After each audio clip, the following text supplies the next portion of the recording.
You saw nothing.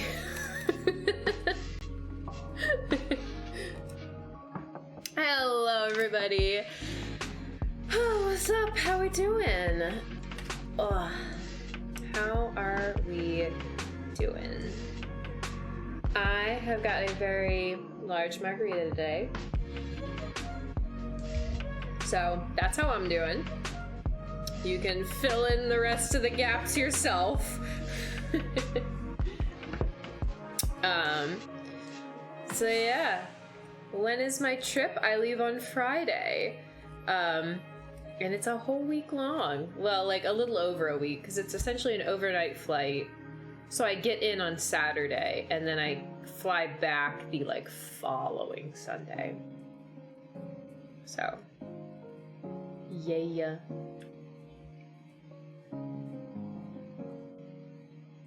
Should be good. Should be very good. So yeah, that's coming up. That's exciting. End of my summer term, which is kind of crazy, because that means 10 of the 14 interns are leaving, which is kind of crazy. But yeah.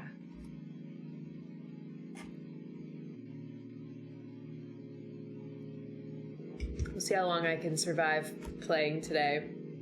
If all my characters die!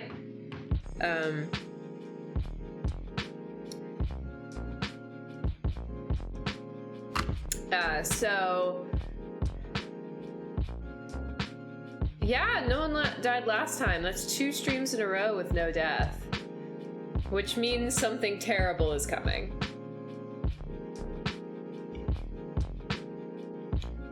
Where am I going? I'm going back to like home.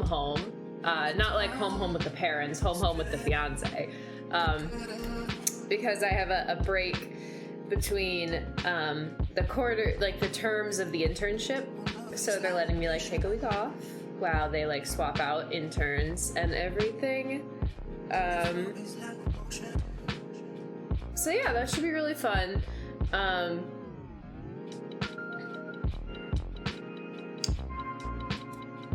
Yeah, I'm excited. Yeah, and I was like talking to my boss today. I had my like final performance review, but because I'm staying for another quarter, it's not really final. But you know, that went well. No like surprises or anything. He's not like, oh yeah, buddy, by the way, you suck. Like, no, it was pretty good. And, you know, we also just, like, talked about, like, career goals and stuff, which was really nice. Because I'm still trying to figure out things myself. And it's good to, like, talk with my boss about that. So, yeah, should be good. Okay, so I'm gonna go ahead and jump into the game because I feel like these years get longer as we go, and I want to actually like get somewhere. That would be nice.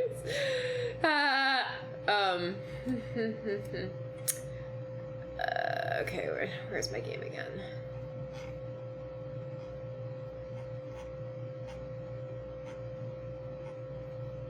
Is it, where the heck is my game? There it is.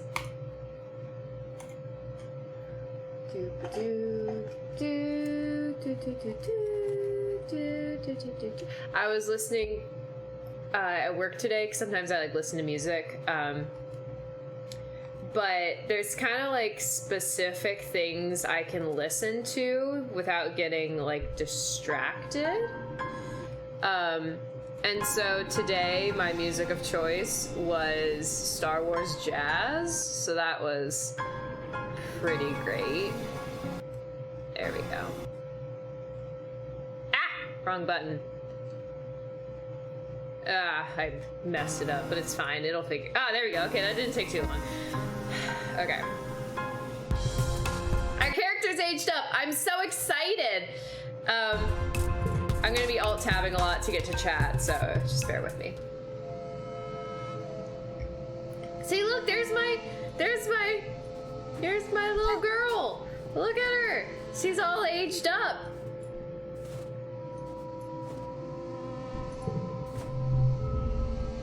Why, hello.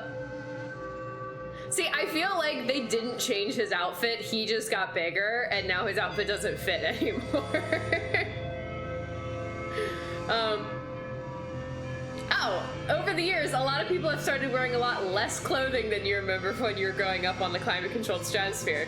Definitely a lot less than in the holovids you brought from Earth. Rex, though, Rex has really acclimated to the Vertumna's hot, sultry weather. He's just like straight up shirtless. Yeah, he just like took off his shirt. Take my shirt off in solidarity? Oh my god, I could just take my shirt off. You know what we gotta do though? We're flirting. We're definitely flirting. Like, we can't not flirt. Not an option. Must flirt. Rex throws his head back and laughs so loud it echoes the courtyard. Ow! He owls. Ow, ow, ow! You both giggled and lock eyes for a few seconds. That feels like literal months.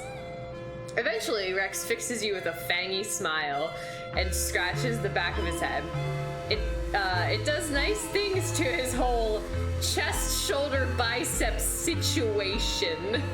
Oh my god, this is getting so flirty! Ah! I didn't... Okay. So, you like what you see, huh? He leans in like sharing a secret. Me too, he whispers, then winks at you. I was not expecting it to jump straight into the flirtation in like 2 seconds. Like, exactly the consequence of my actions.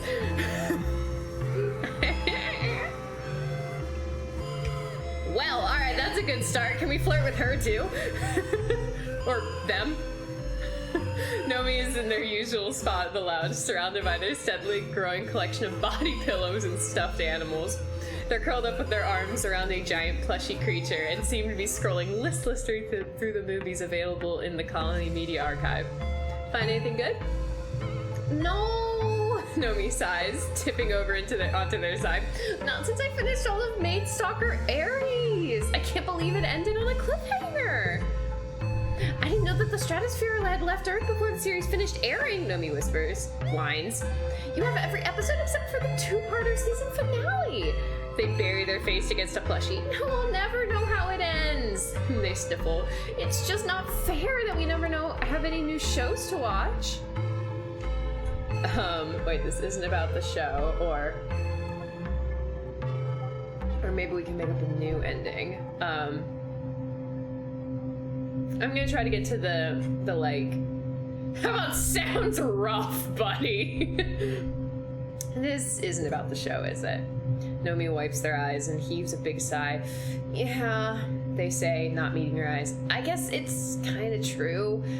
It just reminds me that, they pick at a thread of their plushie. You know, they continue quietly, that, everything ends. And sometimes that's a lot sooner than you expected. Oh, so now you're worried about death. Lovely. When I got here, I remember looking at your huge media library and thinking, wow, galactic, I'm never gonna run out of things to watch. It felt like the whole world was still ahead of me, ready to be discovered, a new planet, new people, a new life. Nomi digs their fingernails into their plushie. Now it feels like everything's just on fire all the time, and everyone is always on my case about how I need to grow up. What's so bad about being innocent? Why does everything have to be so grim all the time? They wipe their eyes again angrily. And I don't get any more episodes of this stupid show I like. It's not fair. I get that. It's hard. Nomi nods, their chin wobbling as they try to keep it together. Yeah, they say, tipping their head up to the ceiling, trying to put on a brave smile. Thanks for getting it, Selene. Nomi was hard to flirt with, and then when I wasn't trying, I did well with them. That's fair. That's fair. Maybe they just like aren't a very flirtatious type, but then when you put in the effort, then it's like boom, all of a sudden. Wow, she grew up too. I mean, everybody grew up, but like I feel like I need to give her a slightly older voice now. Like, the voice I've been giving her, I feel like wouldn't quite work. But I need the same vibe, so let's see if I can. Mars is watching holovids, propping her head up again with her hands. This bloody apple, she curses. We've got to start producing our own entertainment soon, or I am going to literally go mad.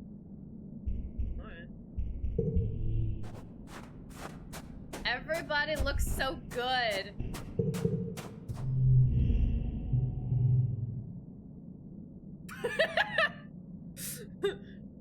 Just... Alright. Cal looks up from the geoponics bed where he's doing something sciencey with the water. Oh, man, I need to make his voice deeper too. I don't have a good guy voice. Because he's kind of like, oh, hey, Selene, he says. Just give me a sec. I'm checking on the oxygen levels in the beds. Too much and you get too much aerobic bacteria. He huffs a little laugh. I sound like Tang, right? There's a lot of science in this geoponic stuff. It sure is the future.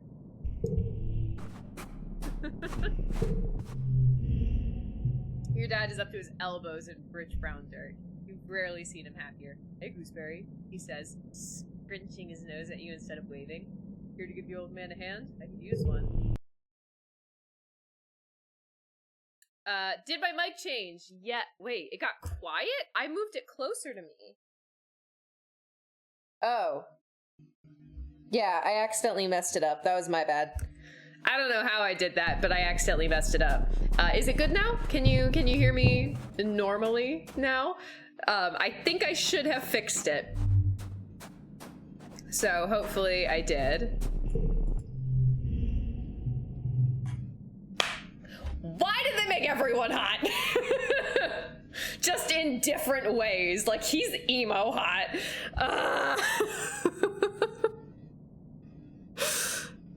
Why do they have to do this to me?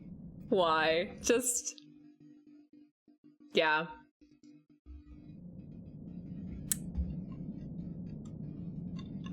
We're gonna need some more margarita for this. Okay. This war, Dis says, staring out into the wilderness. It doesn't make any sense.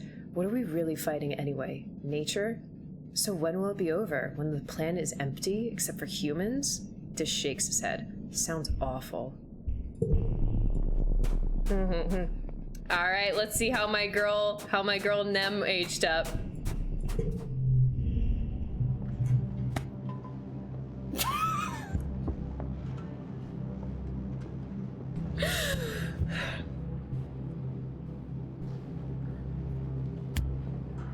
Was this game made for me? This game was just specifically designed for me. Like, they just...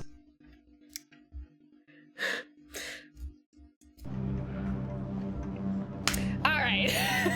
You spot Nem playing darts with a bunch of other soldiers. She throws a dart and it lands clear in the middle of a faceless's... well, head isn't the right word, but the soldiers all cheer and clap her on the back. She breaks away from the group and slings an arm over your shoulder. Did you see that, Selene? Oh my god, just... ah!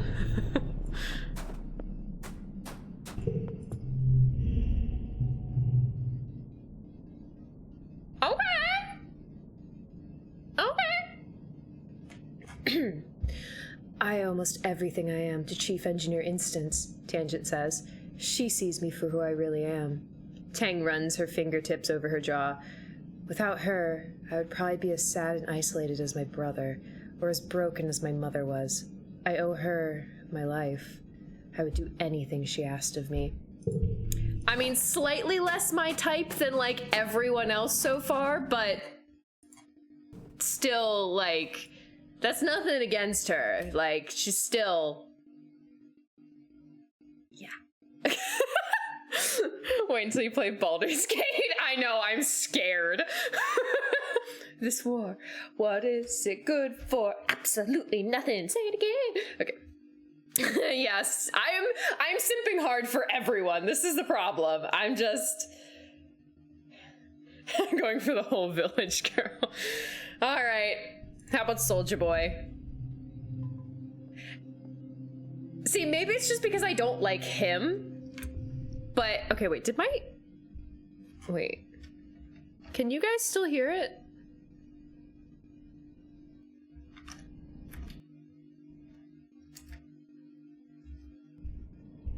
Oh, now we're good. Okay. Yeah, I feel like, so I can't tell if it's because I already don't like him as much, if I don't find him as hot.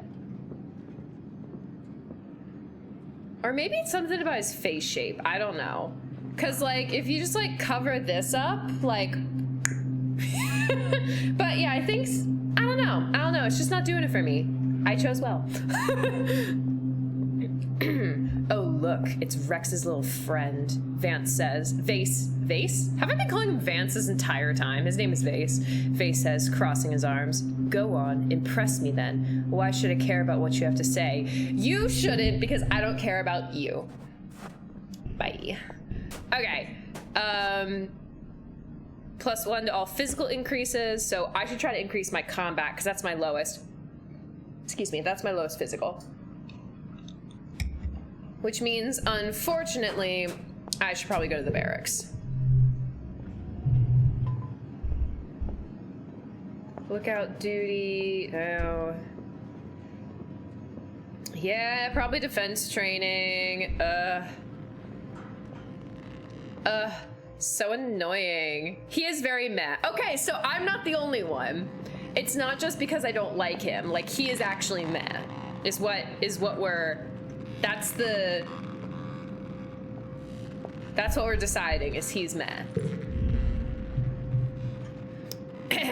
Security Chief Rhett interrupts your afternoon training to address the group, and then perks up. This seems important. Since the original colony was destroyed, Rhett begins, we have needed every skilled security officer we can find to defend our home.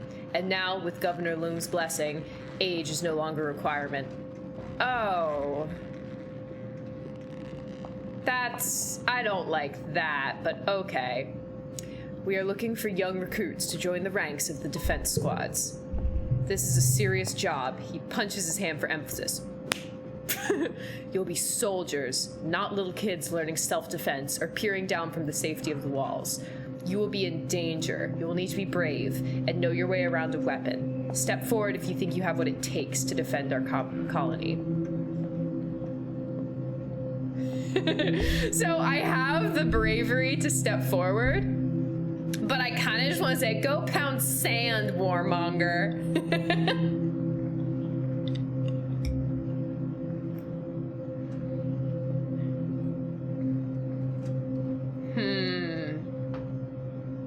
I'm gonna bravely step forward, though. I chose to do self-defense training, so I'm not gonna like back down. Like we're gonna step forward. Yeah, nothing wrong with Child. I don't think anyone likes him. Okay, good. Because I thought he had like the potential to be hot, but then he was a twat. You know, there's a fine line between hot and twat. When Rhett smiles, it's not a happy smile. But do you have what it takes to survive?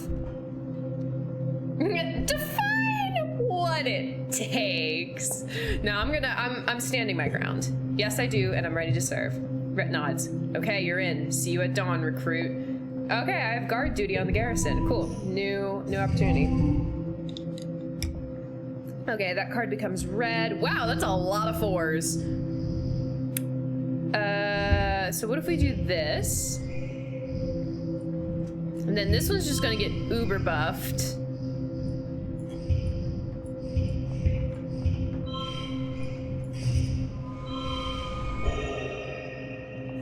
I feel like I can do better.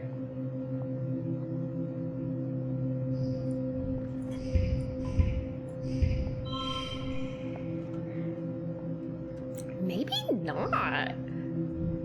Maybe that is the best I can do. I'm not seeing anything. And he was always here training us. He was nice, yeah. Oh, I could have done better. 42. How the heck could I got a 42? Look at that. Combat animals, even though I'm already maxed out on animals. And stress. It's your 17th birthday, but it's not just your birthday. Quiet is a time of new growth, a celebration of life and hope. Not for just this year, but for humanity's presence are Vertumna for years to come. You and your friends are the symbol of that hope. Quite literally, you are the future of humanity. And you're all beginning to take your places as adults in the colony. The council has decided to throw a party in your honor, the Vertumnan Youth Ball. Mars is organizing it, of course. You get an embossed invitation on real paper. It slipped under your door. I am struggling to speak today. Party, party, party all night long. You're only young once, let's go! You slip into some party clothes and head over to the lounge to celebrate, well, yourselves. And yourself, specifically. It is your birthday, after all. The lounge is all decked out. The decorations look expensive.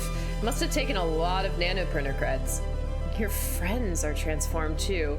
Everyone is dressed up and looking like the young adults they're becoming. You can hardly recognize some of them. Do we get art? Please tell me we get art. No, it's the same artwork. Darn. I was hoping we'd get, like...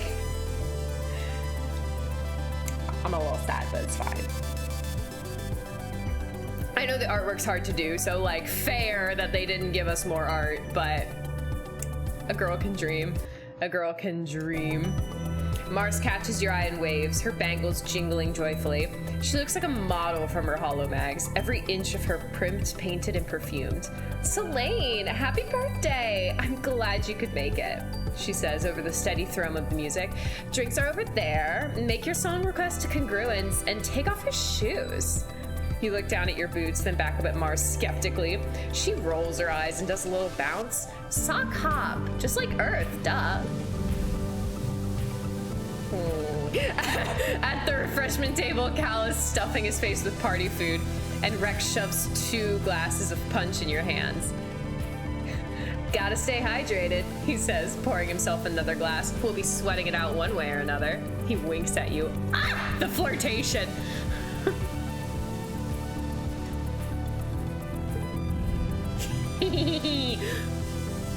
Don't let them fool you, Tang mutters, joining you. She smears a glob of something pink and meaty looking on a cracker. It's a well-documented phenomenon that people inexperienced with imbibing alcohol will begin to act as if they're drunk, even if they're completely sober. To Rex, she adds, I mean, of course, that I am not going to suffer any bad behavior. Her eyes are pretty. Rex grins as he pulls a flask out of his vest and pours a healthy addition into his glass. Who says it's gonna be an act? Let's get a little loose. Come on, it's a party. The music changes to something with a fast, pounding beat. Rex throws his head back and howls, woo, it's time to dance! Yeah, we're definitely dancing. You, Rex, and Mars take to the dance floor. After a while, Nem follows, pulling Vance behind her. Why are you chasing after that boy? We have to chase after Nem just to rescue her from this dude. Like, come on. You all dance until it feels like your heart is going to burst. From excitement, from exertion, and from the sheer joy of throwing yourself around the room with your friends. I am definitely like a dancer. Like, at parties, I am the one that like goes onto the dance floor and just makes like an absolute fool out of myself because it's fun. Nomi, who's playing DJ with Congruence, spins up something a lot slower. more romantic. Grab a partner and pull him in close, they announce dreamily, or whatever distance you both feel comfortable with. Everyone giggles awkwardly and shuffles around, feeling the intangible friction of teenage politics. Who dances with whom? Who makes the first move? So I have Nem, Cal, Tangent, or Dis. So I'm gonna be honest, out of those four, I'd probably go Nem, but I'm a little worried she's gonna turn me down for Vase. I think I'm gonna try it though. Damn, I thought you and Salade had something. But now's my chance. We're gonna do it. No guts, no glory. Walk over to Nem. Yes. Nem smiles and dances with you, clearly not taking it too seriously. Oh, come on, Nem. She steps on your toes a few times, apologizes, and then spends the rest of the time making honking noises at opportune moments in the song to mess with the heartfelt lyrics. Okay, that's kind of cute. You join in and giggle your way through the rest of the song. After your dance, she politely excuses herself and goes to dance with Vase. You see them making out on the dance floor a few minutes later. No! Nem! Oh, I should have tried harder sooner. This is my fault. Oh. I thought we had something, Nem. She never took me seriously. After the slow songs, Nomi spins Congruence's music library to something with a little more bounce to it. The dance floor once more floods with bodies ready to gyrate the night away. But the tunes are abruptly interrupted by Governor Loom's here speak hijacking the feed. He strides to the stage, flanked by the security chief, Rhett. Everyone on the dance floor whines in unison at having some buzzkill adult stop the music, but Loom just raises his hand and smiles indulgently. Look, all of you, he says, young pioneers. I look at you and I see the future. Not just of this colony, but of all humanity. You catch a few people rolling their eyes. You've heard this before. Rhett here, good man, a real good man, really the best of the colony, shared this poem from a great Earth poet, Loom continues. Now, I am not one for poetry myself, but damn if it's not something I want to share with you kids tonight, on the eve of something really big. He clears his throat and reads from his holopalm. We cannot tarry here. We must bear the brunt of danger. We, the youthful sinewy races. All the rest of us depend. Down the edges, through the passes, up the mountain steep, conquering, holding, daring, venturing as we go the unknown ways. Pioneers, oh pioneers. We, primeval forests felling, we the rivers stemming, vexing we, and piercing deep the minds within, we the surface broad surveying, we the virgin soil upheaving, pioneers, oh pioneers. Silently mouth the word, boring. Rebellion. Rhett looks a little pained, but Loom continues. What do you think that poem means, kids? He asks. Does it mean we should sit here in our colony, politely waiting for this planet to make a space for us? He clenches his fist evocatively in the air. No, he exclaims. It means we need to get out there. We need to grab Vertumna by the balls and make it respect us. He points to you specifically. I need you, the next generation, to lead the charge. This is your planet, and you're old enough now to defend it. I'm asking all eligible fighters to join squads massing at expeditions, to get out there and attack these monsters where they live. We're taking the fight to them. No more hiding behind our walls. To your left, Vase and Nem lead the cheering that erupts. Loom and Rhett leave and the music spins back up again, but only a few die-hard partygoers still want to dance. Everyone else has broken into small groups to discuss the announcement. You are... No, she did. Yeah, wait, Nem gave us Nem was our secret admirer. Now she's making out with Vase? Where did I go wrong, guys?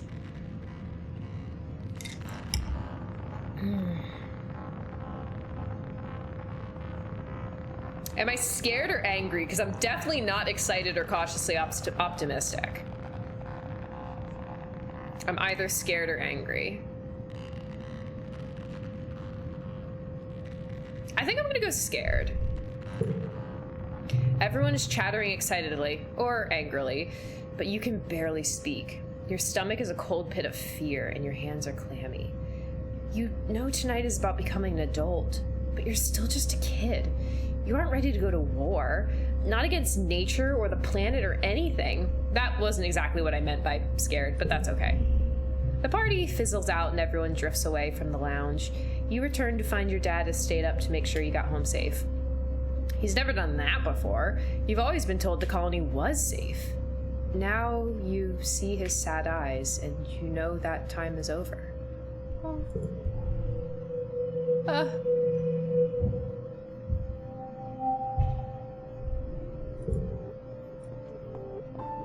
Wait, really quickly before I go run around, I wanna see what guard duty looks like. 3 combat, 2 bravery. Friendship with Vance? Blah. I kind of want the combat and bravery though, at least while I still have the heroic perk. Nem, breaking my heart. You're catching up with Nem between her drills when she looks over your shoulder and frowns. Newton's bloody apple, she curses, seeming to shrink behind you. She's here again. You turn, and at the other end of the garrison, you can see a small crowd of young soldiers forming around Chief Steward Antecedent.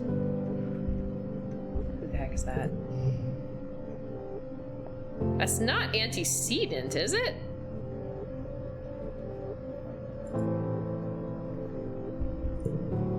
Who the heck is this?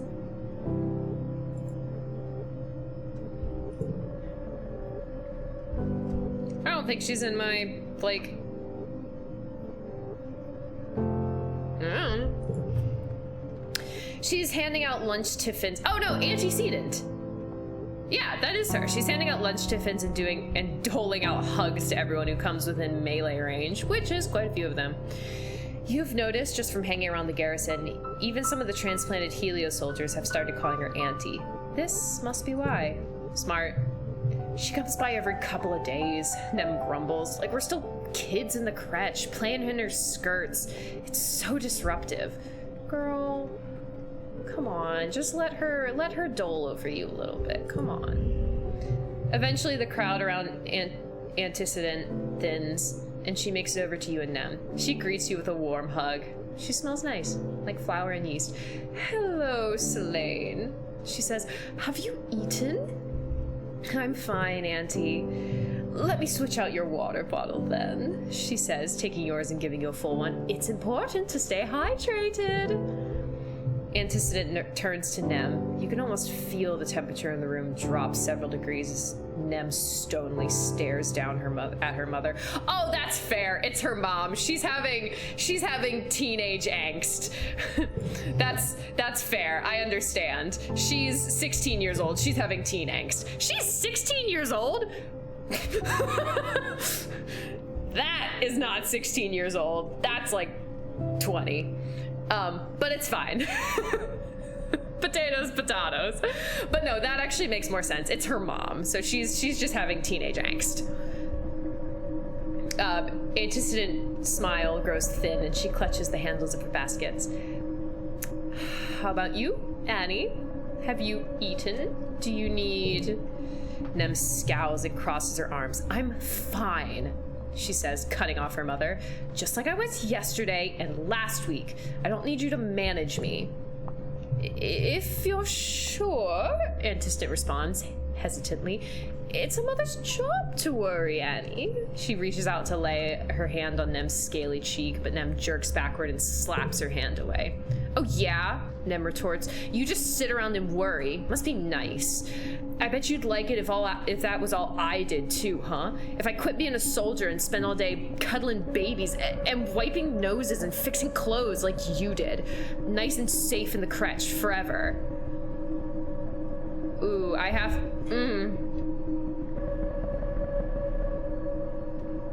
Oh, this is a hard choice. Because, like, I understand the, like, desire for autonomy. Like, this is essentially the equivalent of her mom coming in to her workplace and bringing her a bagged lunch, like, in the middle of the workday, where it's like you're trying to, like, be independent. I think I'm gonna take Nem's side on this one. It's rough.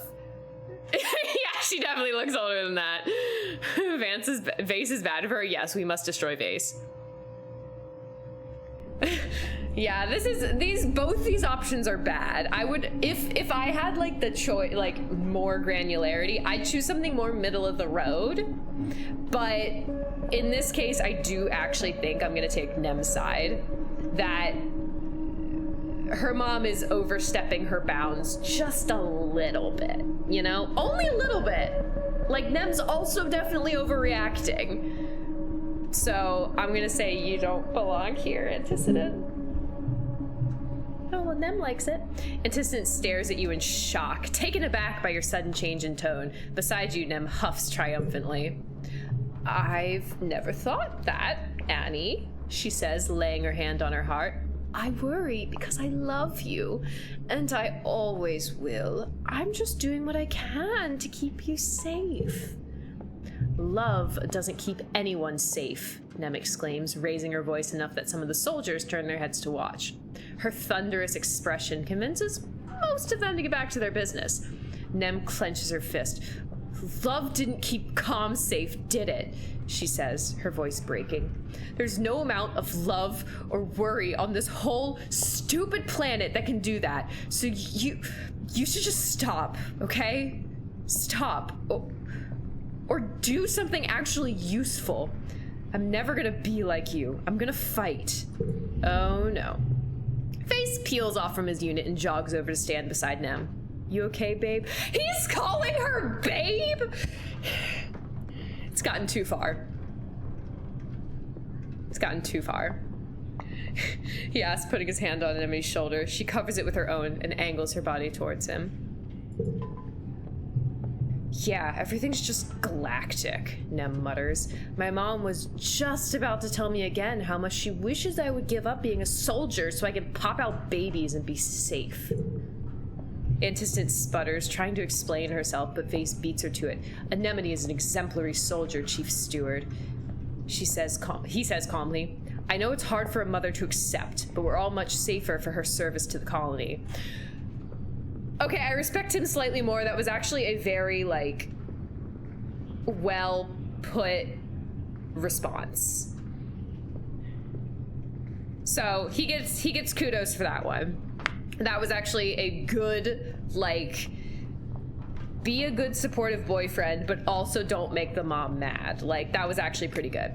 He puts one finger under Nem's chin, talking directly to her. And remember, Nemi. No, her name is Nem, not Nemi. We exist to protect people like your mother, to preserve the bond between parents and their children. Vase gives Antecedent a stiff smile. If the stars align, one day we won't lose any more sons. Okay, see, that was actually, like... That was actually pretty good. A soft escapes Antecedent as she blots her eyes. Oh, you are one of the good ones, aren't you? She says, He's not. That was good. He's not good. I'm just walking in the footsteps of good men and women who served before me, ma'am. Vase replies. We couldn't do it without you keeping the hearth lit for us. Speaking of, I'll take lunch if you have any left. Antecedent laughs and hands him a tiffin from her basket, then goes up on her toes to give him a quick hug. Over her shoulder, Vase shoots a cheeky wink at Nem, who rolls her eyes and snorts.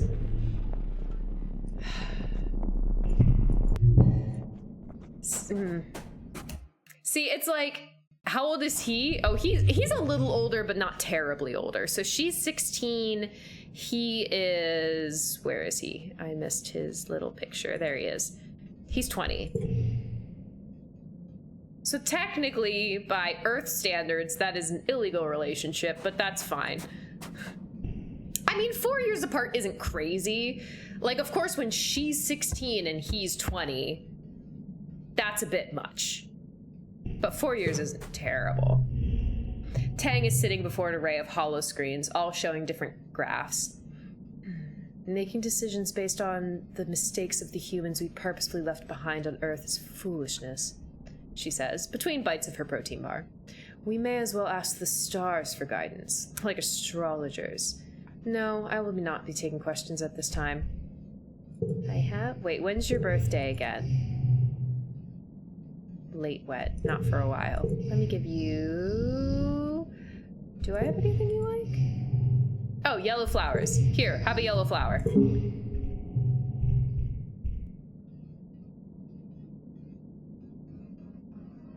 Wait, no, she didn't like it when we flirted. I hope you find it useful. She turns to walk away. Okay. She didn't like it when we flirted, so we didn't flirt. You and Nomi are talking when they suddenly go quiet and look down at the ground. Seconds later, a group of Helio soldiers walk past you, ignoring you and Nomi entirely. Nomi picks at the edges of their sweater. Sorry, they mutter. Sometimes it's just easier if everyone pretends they don't notice me. Do we know what she likes? They like? They are so feminine, it's really hard to say them.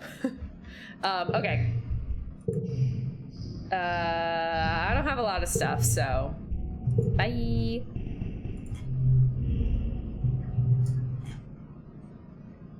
Hey, is it just me, or is everyone here like light speed hot? Rex says, seriously, is it something in the water? Because, oh, dang. Rex lets out a little howl, then laughs, clapping you on the back. Present company included. I got you a stick. Construction project and friendship. Rex beams with happiness as you extend over the mushwood. What, really? He exclaims. I need this for building the bar. Thank you so much. Rex shoots you a shy smile. Nothing a dog likes more than the stick, right? I don't like that face he makes, though. I like it better when he's just smiling. Hug. See, he keeps making that face. I don't like it as much.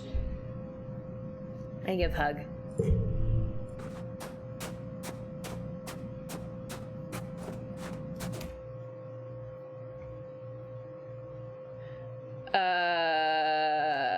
Your wife and you are 4 years apart. Yeah, but you started dating her at 20. Yeah, my parents are 10 years apart, but also they were both like full-grown adults by the time they started like dating. Okay. She's still complaining about the entertainment, but man, look, her character design is like goddess. Ooh, hello. I might have to start re-romancing him. Like, I had kind of put it on hold because he got way too, like, peace love for even me. But, I mean, look at him. So, just saying. You're looking around for Cal when you overhear him, just around the other side of geoponics. For the last time, leave me alone. Doesn't sound good. You get closer and find Cal facing down Rhett and Vase.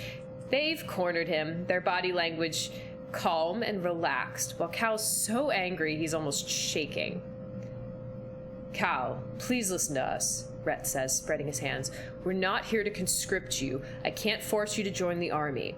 All I'm saying is that I need good, loyal, strong men like you out there on the front lines. Rhett smiles. Wait, that sounds like they're trying to conscript him. You're a good boy, Cal. I admire your passion for peace and your dedication to fighting for it. That's why I'm here, asking you to help me protect the colony. He's never gonna do it. Protect the colony? Cal spits. That's such a lie. You're not protecting anything. You're just slaughtering defenseless animals in their homes. It's disgusting. Hey, Vase retorts, taking a step forward with his fist raised. Show some respect. Cal squares up like he's ready to take a hit. For who? He asks, voice sharp. Psychopaths like you? Vase roars and looks like he's about to take a swing, but Rhett holds him back with one raised hand. Honestly, Cal might win that fight. Vase slinks back to Rhett's side, glowering at Cal. I need you to take a bit more time, Rhett says. I just wanted you to know that my door is always open if... Get lost, Cal says, cutting Rhett off. Rhett looks surprised. I'm not interested. I never will be. Vase looks like he's about to lip off again, but Rhett speaks before he can. All I ask is to keep it in the back of your mind, Cal. When you come around, I'll be happy to talk about your options.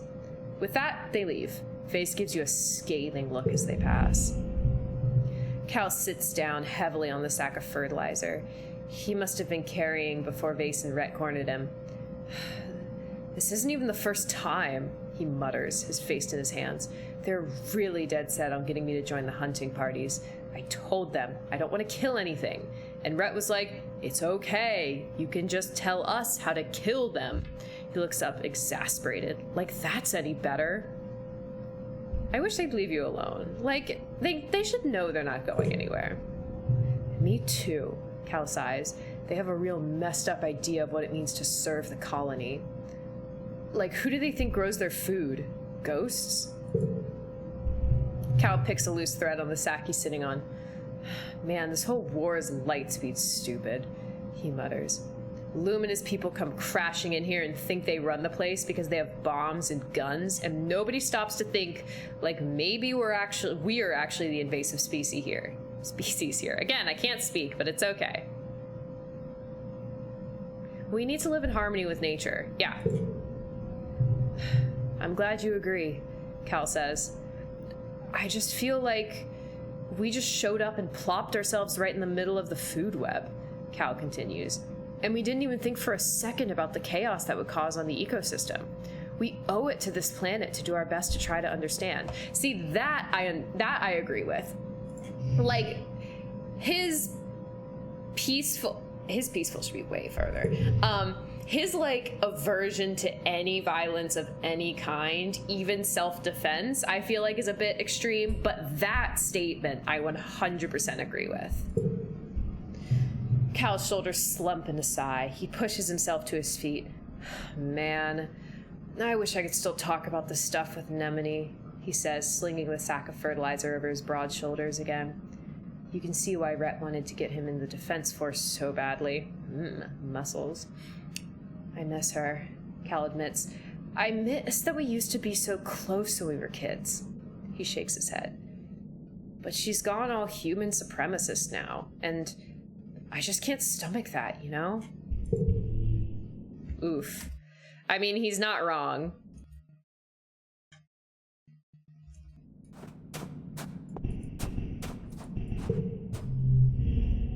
What's shining, Sunbury? Okay, bye. Hello, Dis. Where you at? Hi, Dis. This war. Oh, it's the whole war. What is it good for? Absolutely nothing. Say it again. Have a strange device. Come on, take it. See, like, okay. His character design legitimately looks like anime boy. Cause, like, with the extra, like, metal and the way his, like, eyes are shaped and the hair, it's like, it's totally anime boy. Oh, and he's got the tats, too. Ooh, I hear a thing. Where's the thing? I hear it. Wait, where the heck is it?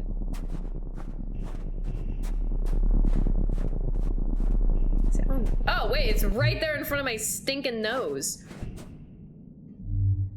Okay, I think I might go on an expedition. Plains, valley, or ridge. Oh, it.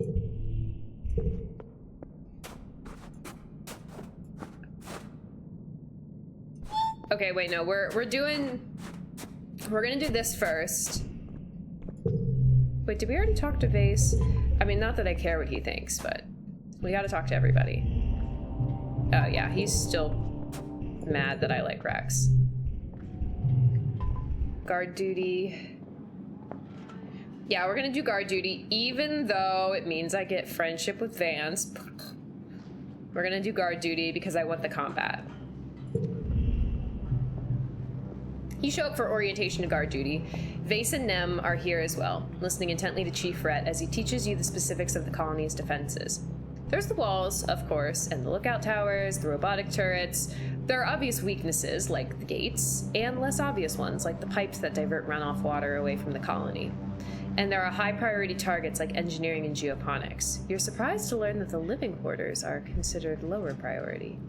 I mean, I'm actually not too surprised by that, because you can live other places, but if you mess up, like, the food supply, that's rough. Duh, Vase mutters. During an attack, everyone's supposed to be defending the colony, not hiding under their beds. Oh, that's... okay. It's a lot to learn quickly, but Rhett doesn't let you make mistakes. He drills you and drills you. First on your knowledge of the colony, and then on actual drills, physical fitness and reflexes.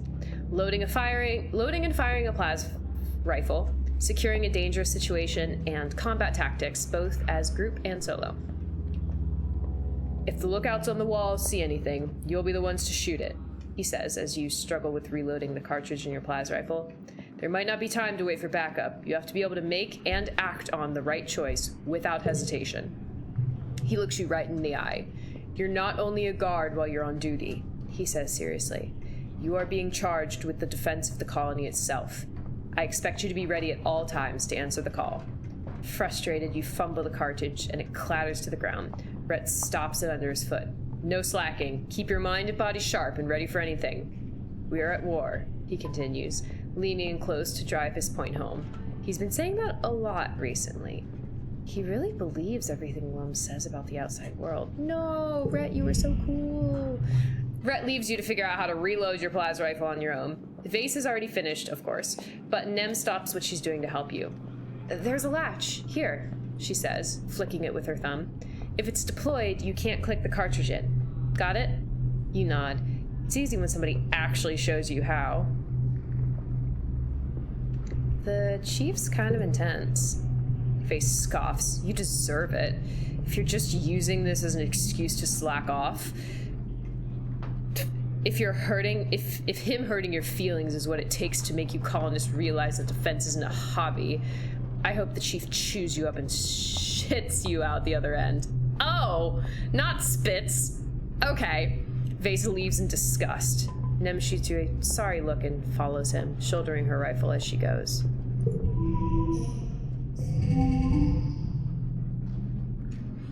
Okay. +1 physical red card, 1 slot becomes 4.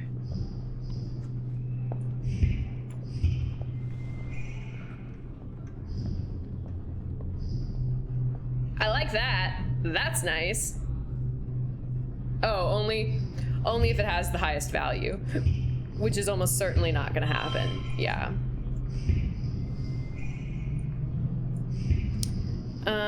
But we can still do this, and then we have a 4/4/4, which I like. 4/6.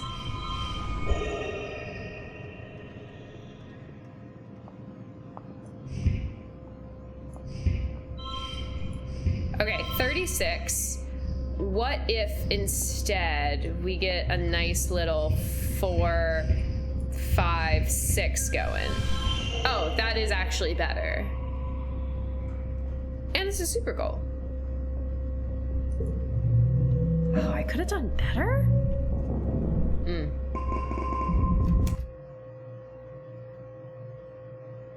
We must ruin him. This insult will not stand. Exactly. Look at all that combat I got. Ooh, I think I got a new perk.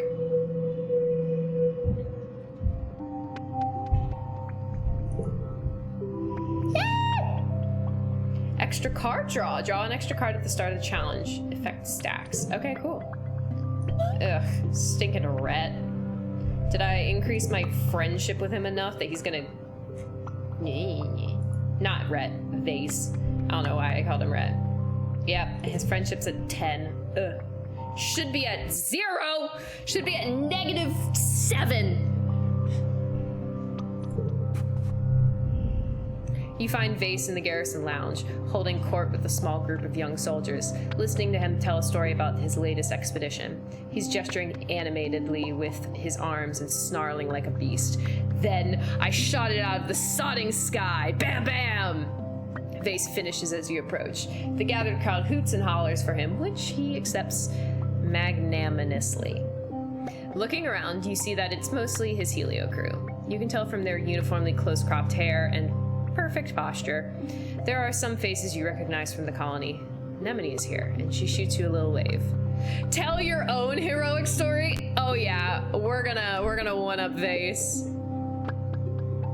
Hee. Oh, that is Vase being a little You loudly boast that Vase's story is nothing and walk right into the crowd of listeners. All eyes turn towards you, including Vase's, who is regarding you with a curious mixture of annoyance and interest. You tell them about the time you fought during the fall of the Strato. Oh, wait, no.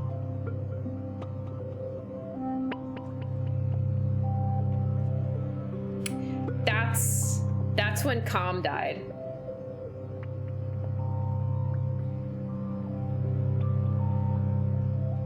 I'm not gonna do it. I'm not gonna do it. Vase squints at you like he's waiting for the punchline. When it doesn't come, he starts laughing. Typical colony kid. Vase sneers. All you do is stink up the place like animal shit in fear. Oh, mean. Vase's friends laugh, while the other colonists look at each other and smile awkwardly, already not wanting to disagree with Vase. All except for Anemone, who joins in and laughs the loudest of all. I did it for you, Nem. Vase kicks out another stool from his table. Come sit beside the king. He addresses you. Maybe you'll learn something. Looks like he wants to make an example out of you. You take a seat beside Vance. He crosses his arm and sits back, looking at you appraisingly. Whatever he sees in you makes him snort dismissively. You feel as if you've failed a test. Your ears burn as the other teenagers from the heliopause pass judgment on you, and by extension, the rest of the colony. The only thing this colony is good for is sport. I can't wait to get out there and shoot some aliens, Vase says. He bangs on the table with his fist. Those null shits aren't gonna know what hit him. I can't even flirt with this man. You think you're a real hotshot, huh? Vase raises an eyebrow at you. He gestures to his, well, all of himself. Obviously, he sneers. What do I have to be humble about? One of his friends punches him in the arm and Vase takes it with a cocky grin. You and Vase talk a while longer. Well, mostly he talks while you and his friends listen. Eventually, the little crowd breaks up as people move on to their other duties. Vase says goodbye to all of the heliopause soldiers by name, and some of the colony ones too. Anemone lingers a little longer than the rest. He reaches out to her, and they grasp forearms. He pulls her down for a kiss. I'll see you later, babe, he says. Ugh. Anemone one-ups him, sliding into his lap and kissing him deeply. Not if I find you first. Vase laughs and swats her butt when she gets up to leave. Vase, this is a 16-year-old girl. You are 4 years older than this literal minor.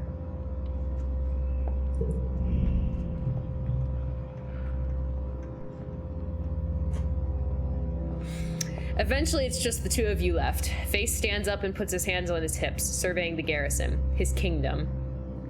All we did in the heliopause was train for this exact moment, he says. We were literally made for this.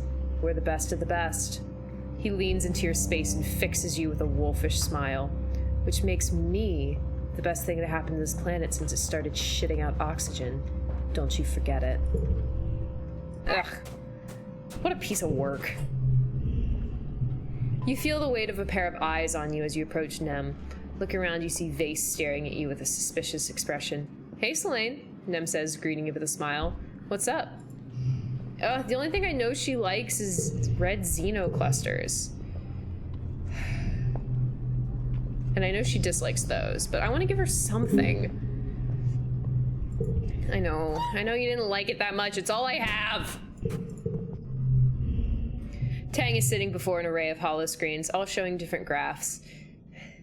Making decisions based... Oh, we already did that one. Bye!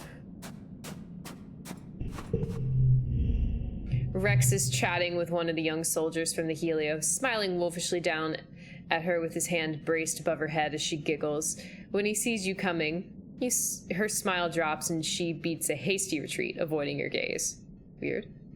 Rex turns, his confused expression melting away to delight when he sees you. Hey, Selene!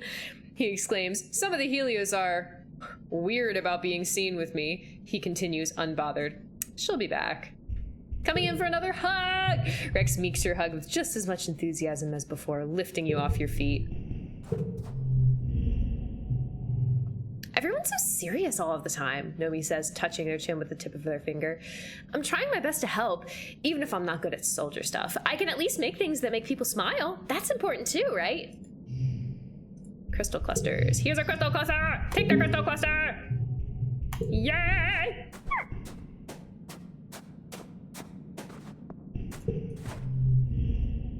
Mars is watching holovids. Okay. Crystal cluster!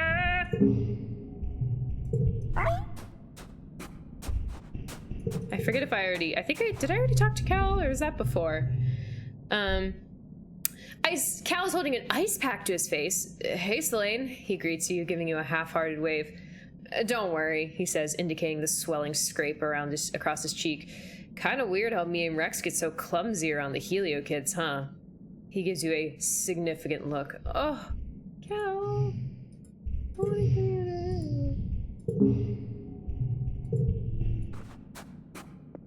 Alright, let's go on an expedition.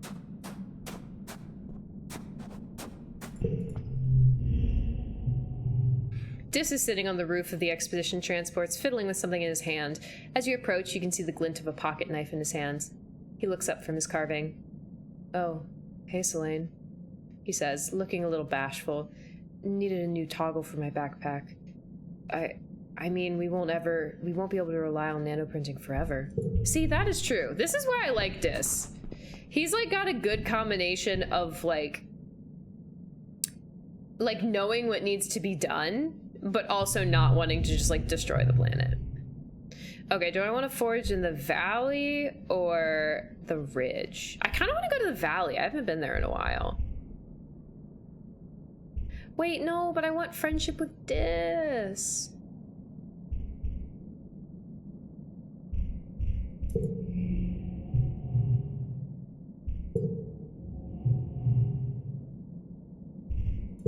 Wait, maybe I want to go to the plains. I kind of forget what's in the plains. Let's go. Because I forget what's in the plains. Oh, it's this area. Okay. Ooh, well, we got some dots. You report to Expedition's tent to not just find Utopia, but Security Chief Rhett and Vase as well. I just can't spare any more of my people, Utopia is explaining to them. You've already pulled almost all the foragers, and we're already running skint crews in the ridges as it is. There's one person you can spare, Rhett replies, turning to face you. Hello, Selene. How'd you like to transfer into one of my hunting parties? Utopia tells me you're one of her best explorers. We could use someone like you. He indicates Vase. I need someone who can keep up with this one. Vase puffs out his chest proudly. Why do we need to kill them? Vase laughs. Because they're killing us, Selene. Keep up. He clenches his fist. It's the classic struggle between humanity and nature, he says. Nature's not all flowers and rainbows. On Earth, everything and everyone was trying to kill each other. For survival, for food, hell, even just for fun. I can't wait to bag a real trophy Xeno, he chuckles, framing his hands like painting on a wall. First 10-point buck on Vertumna. I don't want to kill animals for fun. Rhett scowls at Vance. You won't be killing them for fun. You'll be killing them to defend the colony. Why are these both so extremes? Like, it's not I would never kill a living creature. I would very well kill a living creature. I'm just not gonna go out into their territory and just hunt them to extinction. So, Face scoffs. Even if it was trying to kill you, I knew you Strato kids were soft. Didn't know you were suicidal too. See, that's the thing. That's why that option wasn't good. Is because, like, of course I would kill a living animal. Like, I'm not like Cal in that sense.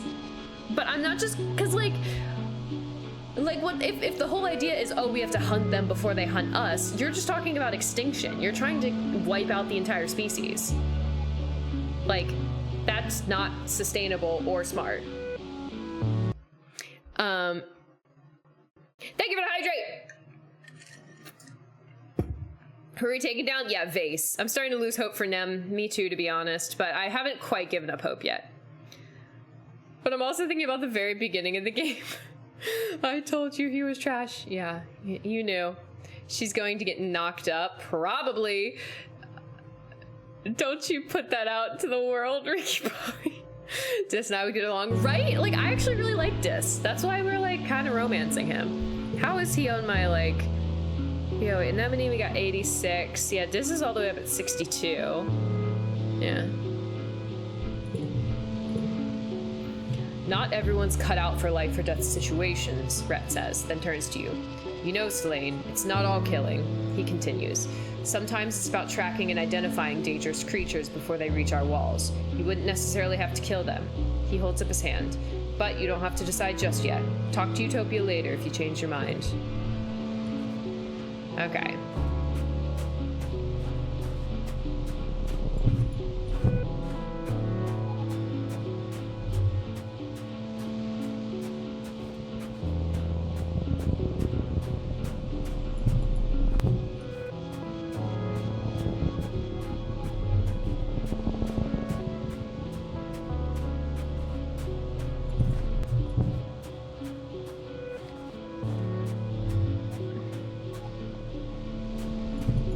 Just collecting some resources first.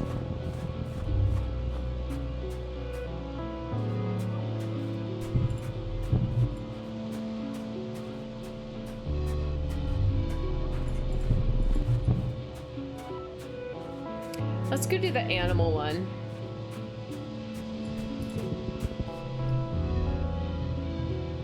You're crossing a clearing when you hear a terrible cracking, pounding sound. A bush bub bursts through the tree line, barreling straight towards you. Whatever making a bush bub run, you're pretty sure you don't want to be on the business end of it.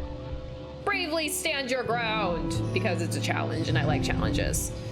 All right, we got some 444s. Ooh, and we can also make it a straight by doing this.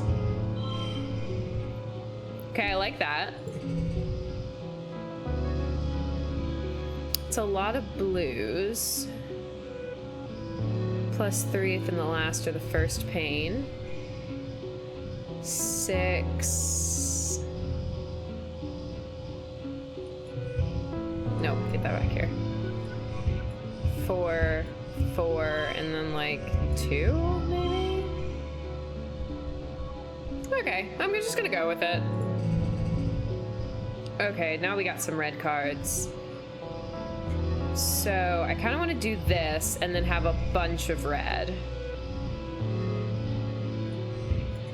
So like, wait. Oh, yeah.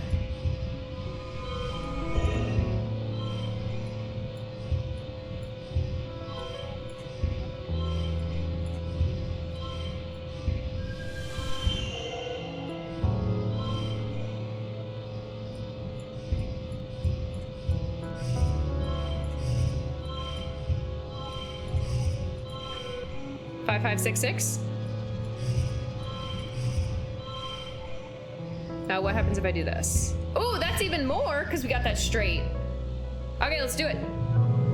Yes, I did it.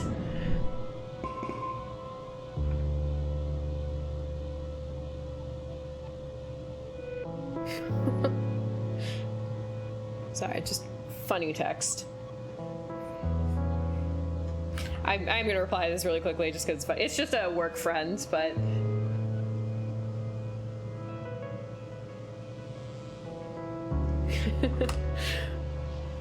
Alright, we got that bravery. The creature runs past you, pounds past you, its powerful stone-like gorilla arms smashing the ground. It doesn't even seem to see you and goes around you without even looking at you. You look around, but there's no sign of whatever motivated the bush bub to run so fast. At least that's something to be grateful about.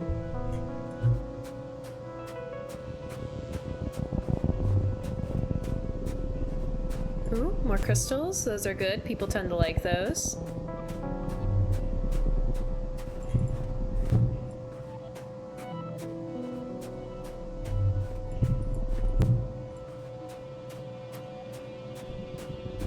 Another bush bub.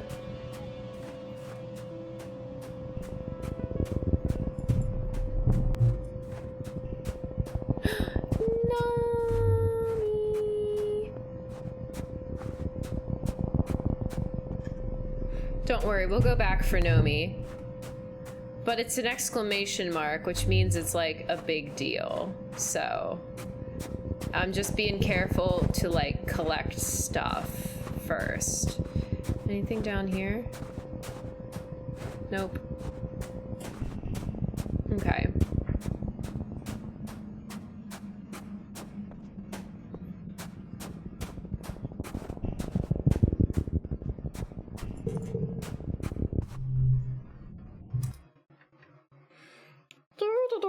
Another hydrate. This is someone making you laugh. That's my job.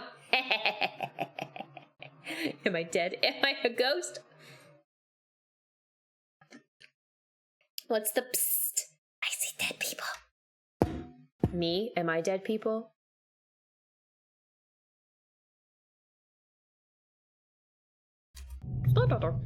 You hear Nomi? Oh no, you hear Nomi shouting for help nearby. Run over there, obviously. You sprint to the sound of distress.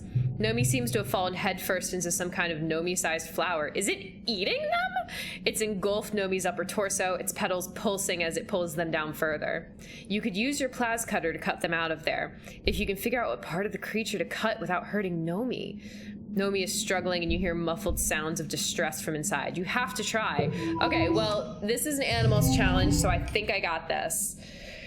But we gotta be careful. There's a Nomi. There's a Nomi inside.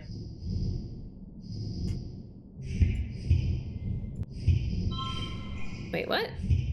Oh, card becomes 3.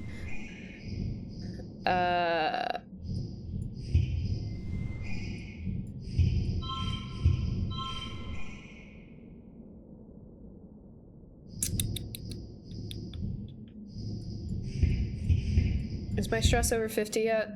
No. Then this one is actually good, better. So we can do 3, 4.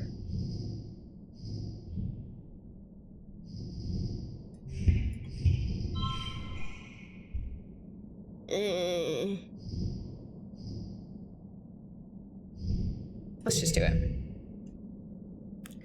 Okay, card becomes wild. +1 for each gem on other cards.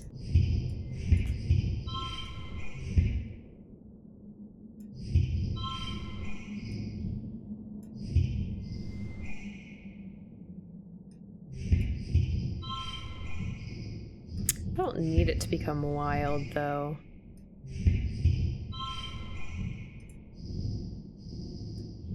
Ah, it's so frustrating. Let me at least get the 5/5, which is nice. Not loving how this round is turning out.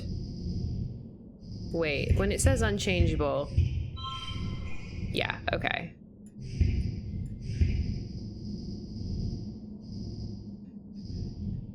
Man, that card becoming a 3 in the middle is so frustrating.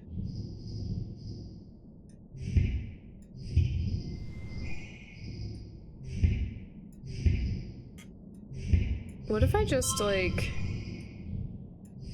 put that there? I'm not gonna get any pairs, though.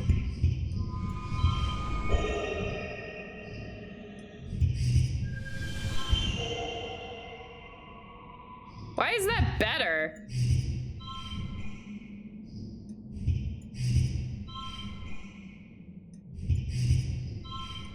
Oh, they're both the same.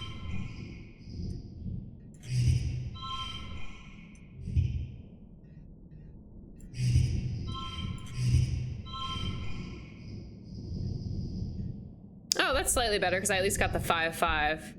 Well, it got the super goal. Ooh, wow, I could have done a lot better.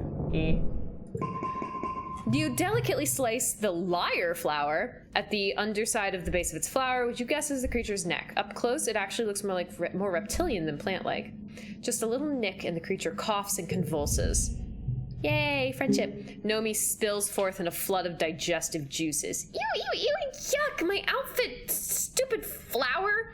Nomi stomps and shakes their fists at the flower, which lurches away on a fat, snake-like body.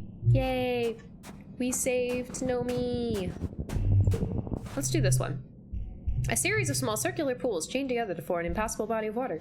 You don't see an obvious route through, though the path does continue off in the distance on the other side. Let's look for a place. Perception challenge. My stress is over 50, so this is gonna be extra large. +2, +2. Wait, unless...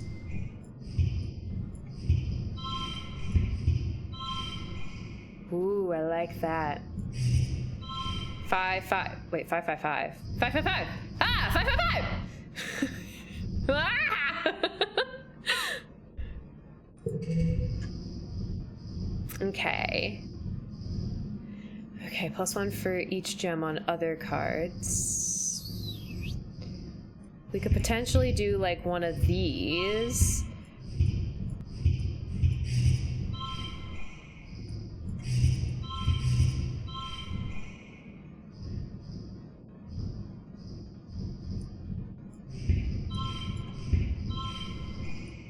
Three, 4, 5, 6. Okay, 3, 4, 5, 6. I like that. +1 for each gem on other cards.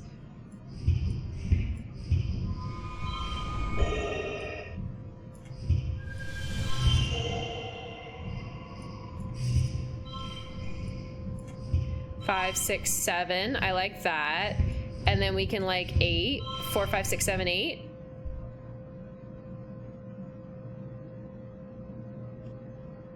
Okay, I don't hate that.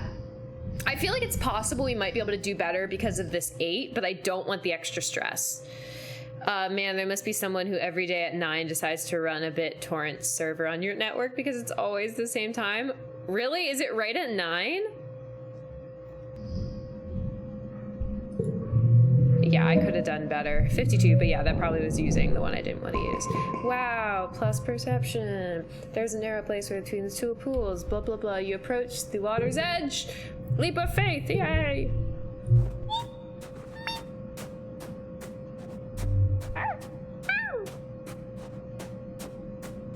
I'm just mimicking these animals now.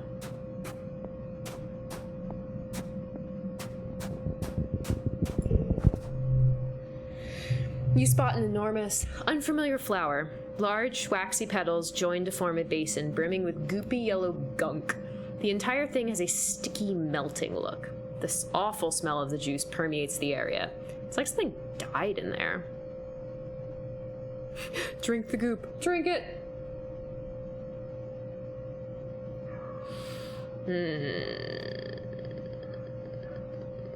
Put your hand in there and feel it around.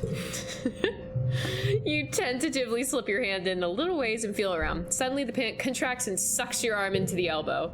You panic, expecting the sting of digestive juices, but it's just warm. Gross, but oddly pleasant. There seems to be nothing else in there. Yay, +2 toughness! You plant your feet on either side of the flower and pull your arm out with a mighty... Your hand smells awful, but feels all tingly and kind of stronger? Weird. Ah! All your noise attracts a nearby bush bub. It comes scurrying out of the bush, growling and cackling at you. Defend myself! Ooh, we have a 666. And if we put this here, then that card doesn't become a 5, and we just got 666, which I love! Goal 31. Okay, we have 4 cards. That one value is wild.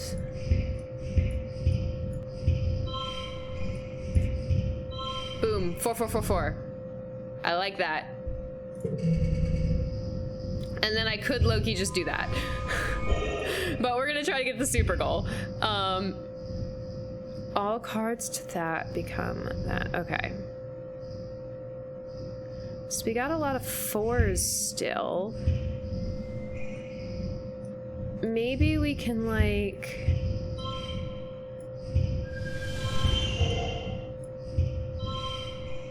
Oh, the super goal is 16, and I can get 5 kudos if it equals the goal.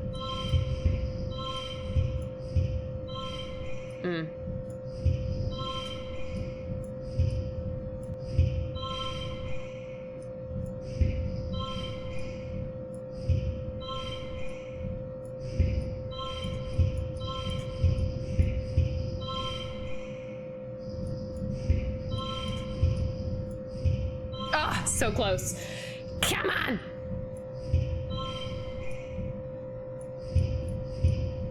Wait a minute.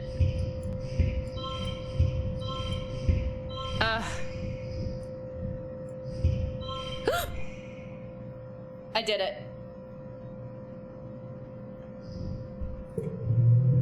I know it's bad. It was on purpose. Oh, and it didn't see, and +4 animals didn't matter because I'm already maxed out on animals.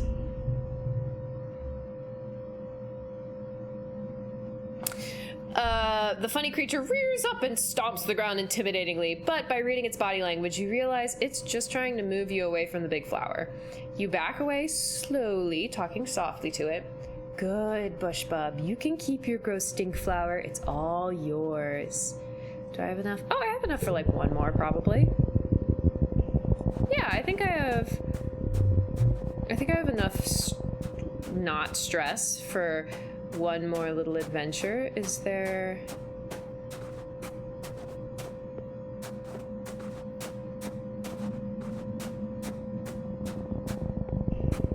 Sure, why not?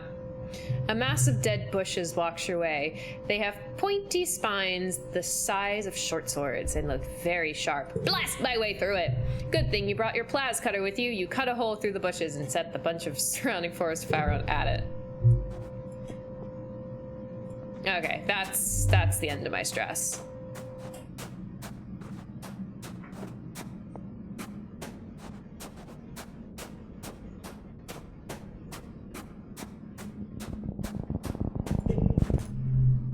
Let's go home.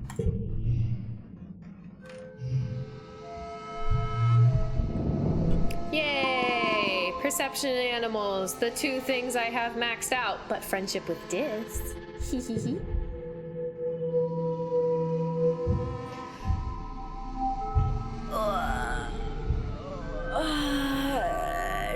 Stretchy. Okay. I'm gonna take a quick pause, just a quick one. I need to go pee and I need more margarita. There's way too many attractive people in this game to not have more margarita. I will be back. I promise. I will be quick. Entertain yourselves. I will be quick.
no margarita. This is all I have left. It's so sad. So saddened by the lack of margarita. Okay. Okay.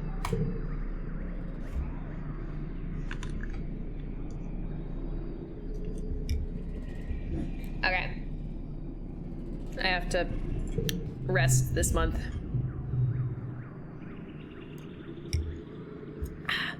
I feel like everyone's gone insane, Dis says, looking around the increased activity outside the walls. It's not just me who can see that, right?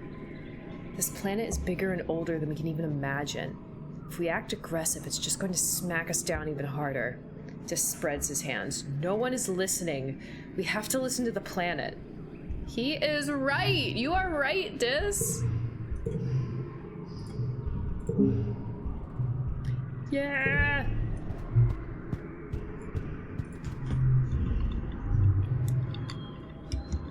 I don't really care for aliens, Mars says, examining her nails. Why would I? Humans are far more interesting. And if the aliens are so cool, why don't they have cities already? She tosses her hair. Checkmate, aliens. Rex is chatting with one of the younger soldiers from the Helio, smiling wolfishly down at her. Oh, it's already this one where he's, you know, kind of flirting. Oh, birthday. Good thing I totally remembered his birthday, and that had nothing to do. Yeah. You spot Rex carrying supplies and big pieces of wood into the construction site at the end of the lounge, the future home of his bar. He waves at you. Well, as much as he can do with his arms full of mushwood. Hey, Slane. He calls out to you. Things are going great in here, thanks to you. It'll be done in no time. You take a look at what you can see. Rex has kept it all pretty well tarped up and hates letting people inside to peek, but you can tell it's big. Perhaps a little too big.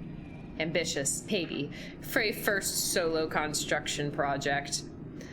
But Rex has had a lot of help from his crew, and from the whole colony. He'd have to be able to find enough wood. I'd love to see it. Rex shifts from foot to foot. Well, he sighs, biting his lip, but you get the sense that he's dying to share it with somebody. Okay, but just for you. You follow him into the tent. It's chaos inside, littered with pieces of mushwood of varying lengths and covered in fine sawdust. Light coming through some gaps in the tent pick up all the little sparkling motes of dust in the air, making it seem almost magical. Rex spreads his arms. Well, this is it, he says. Well, so far, we have a bar and a dance floor. That's all you really need. He swipes his open hollow palm and starts playing some music, then shimmies over to the only clear spot in the mess. That must be the dance floor. You figure, because he starts wiggling and bopping along to the music, gesturing for you to dance with him. Yeah, I'm gonna dance with him. Like I said, I am definitely one to make a fool of myself dancing. And I got bravery from that. Rex cheers as you join him on the dance floor. He grabs your hand and spins you around. You laugh and dance to the music coming from his hollow palm.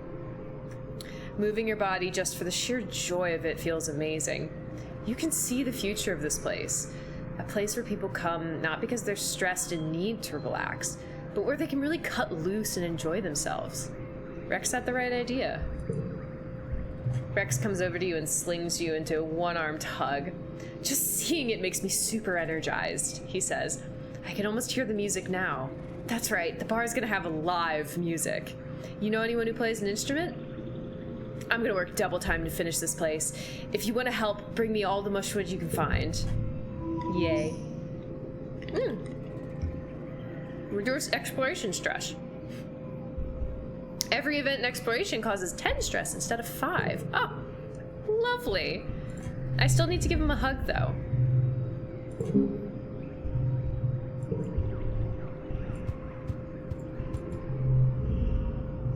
You look over Nomi's shoulders and see what they're drawing, a whole page dedicated to native Vertumnan plants. They look up at you and rub their cheek with the end of their pencil. I know we're supposed to believe in Governor Loom, they confess, but, What if we accidentally hurt the planet? What if some of the super cool plants and animals die? Yeah, I know. They look down at their page. I just think it'd be really sad if that happened. It would be really sad, Nomi. You're on the right track. Cal is taking a break in the shelter of the geoponics dome. As you approach, you see him tossing crumbs from his lunch into an area of uncleared scrub. And as you get closer, you recognize the glinting of a Hopeye's iconic 4 eyes. Shh, Cal says, holding his fingers to his lips. This one's got a little clutch of baby Hopeyes somewhere. Hop kitties somewhere. I've almost got her trust, so she'll show me back to her nest. And then I can move them inside the walls. Aw. You keep doing that, Cal. Tang is sitting before an array of hollow screens, all showing different graphs. I've seen this one before. Wait, when's your birthday? Late what? Okay.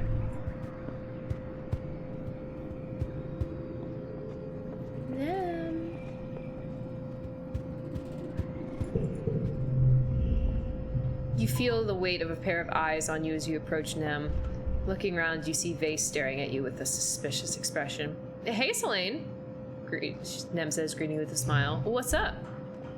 I don't have anything to say. I'm sorry. Hey, buttwad.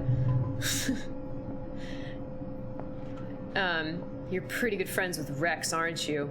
Vase asks, giving you a once-over. He must not like what he sees. I wouldn't go around telling everyone that. It might not work out great for you. Just a bit of friendly advice. Yeah, well, meh. I think I already talked to Dis. Yeah, he's talking about war.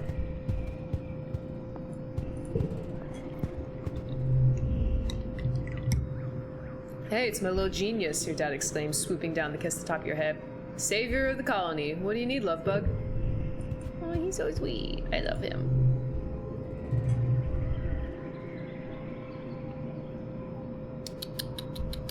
I think I want to work on my creativity if possible. I'm close to leveling up.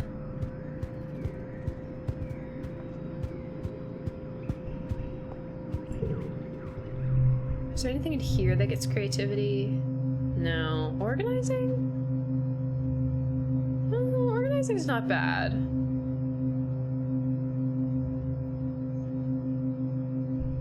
I still would really like to work on creativity.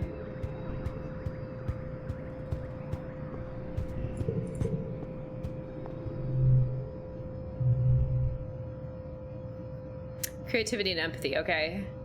I like that. So 2 and 2 for creativity and empathy, good option.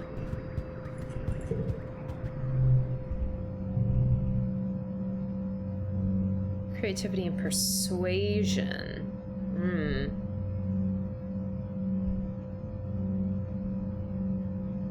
Ooh. This is a toughie.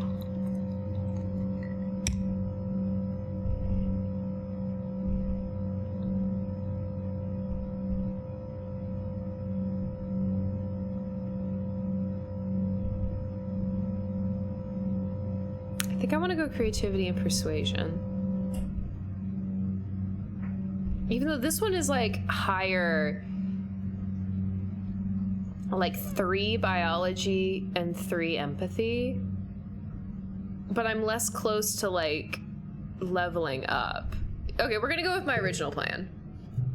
You learn that the language you speak, Esperanto, is conlang, or constructed language. It was designed to be easy for foreign speakers, at least European ones, to learn, in the hope that it would bring people together. The word Esperanto means one who hopes. Oh, that's cute.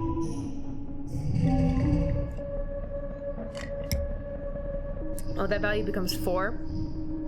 Cool. What if we do this, this,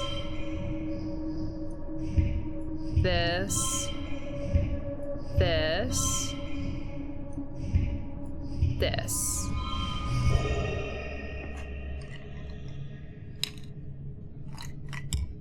I feel pretty good about that.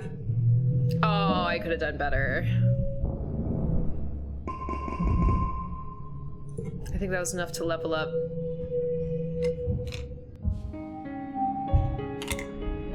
I'm all out of margarita. Guess I gotta go to the store tomorrow.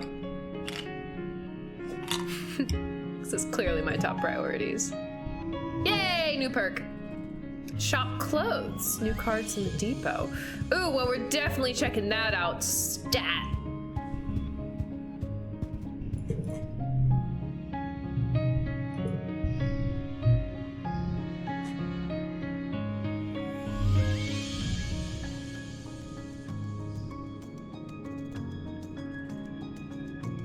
Two times bonus for straights. That's pretty good.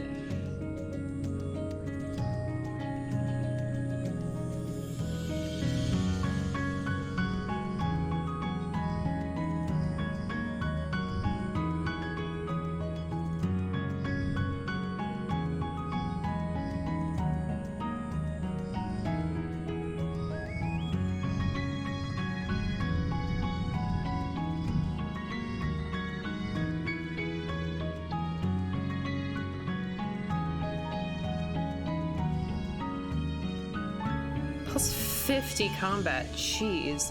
That would max out my combat. I think I'm gonna get this. Let's do it. I barely use kudos for anything. Like, let's just do it.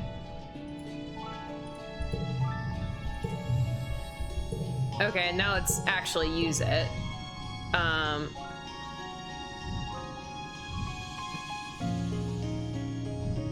I really like this one.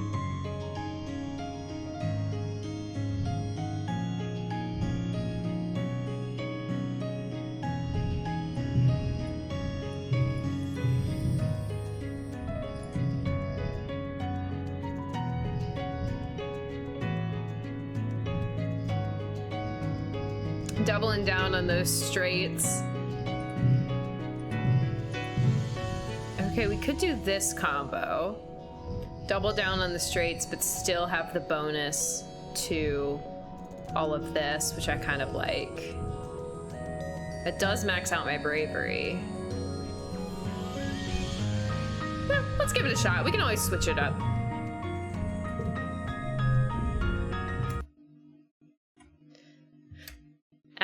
Okay, wait, everybody's chit-chatting. What is happening? She likes the devil's number? What? Head pangs. Thank you for the hydrate. Oh no, I'm like out of water, but too lazy to go fill it up. So we're gonna... Come on. There we go. There we go, I hydrated. Hype, hype, hype, hype, hype, hype, hype, hype, hype, hype, hype, hype.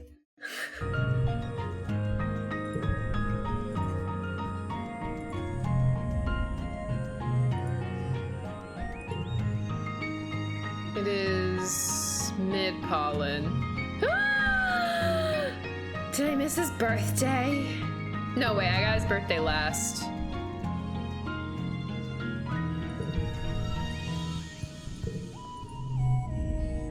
You look over Nomi's shoulder and see that they're drawing a whole page, blah, blah, blah. Want to make something? Oh, now that my creativity's high enough, I can make something with Nomi. Nomi flaps their hands in front of their face. I do, but it's so hot on this planet, don't you think? You shrug. Sure, it's different than living on a climate-controlled spaceship, but you're kind of used to it by now. Nomi snaps their fingers. Wait, we should make something to stay cool. Staying cool. You and Nomi brainstorm all sorts of weird and wonderful ways to stay cool. Umbrella hats, sunglasses with funny shapes, giant vats of cooling goop, but it all seems too complicated. Eventually, you just end up doodling on some of Nomi's paper and folding it to make paper fans. Sometimes, the best solutions are the most simple. They smile, fanning themselves with the new Turbo Girl Hyperjet Transform fan. Cute.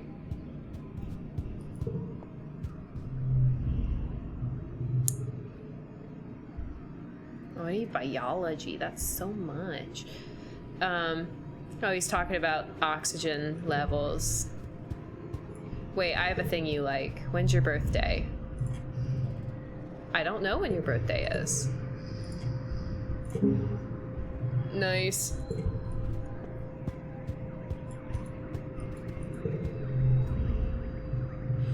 Have you seen my delinquent brother? Tang asks, already agitated. He was supposed to appear for his vaccinations before leaving on expedition again. Dr. Instance messaged me like I'm his keeper or such nonsense. She sighs and pinches the bridge of her nose. I am done minding him. If he wants to cough up flower petals for 3 weeks or whatever else you mind is out there just waiting to infect us, he's welcome to muck around and find out. Tangent is 16. How old is Dis? Also 16? Oh, are they twins? I guess this entire time I always thought one was older than the other. Hello, buttwad.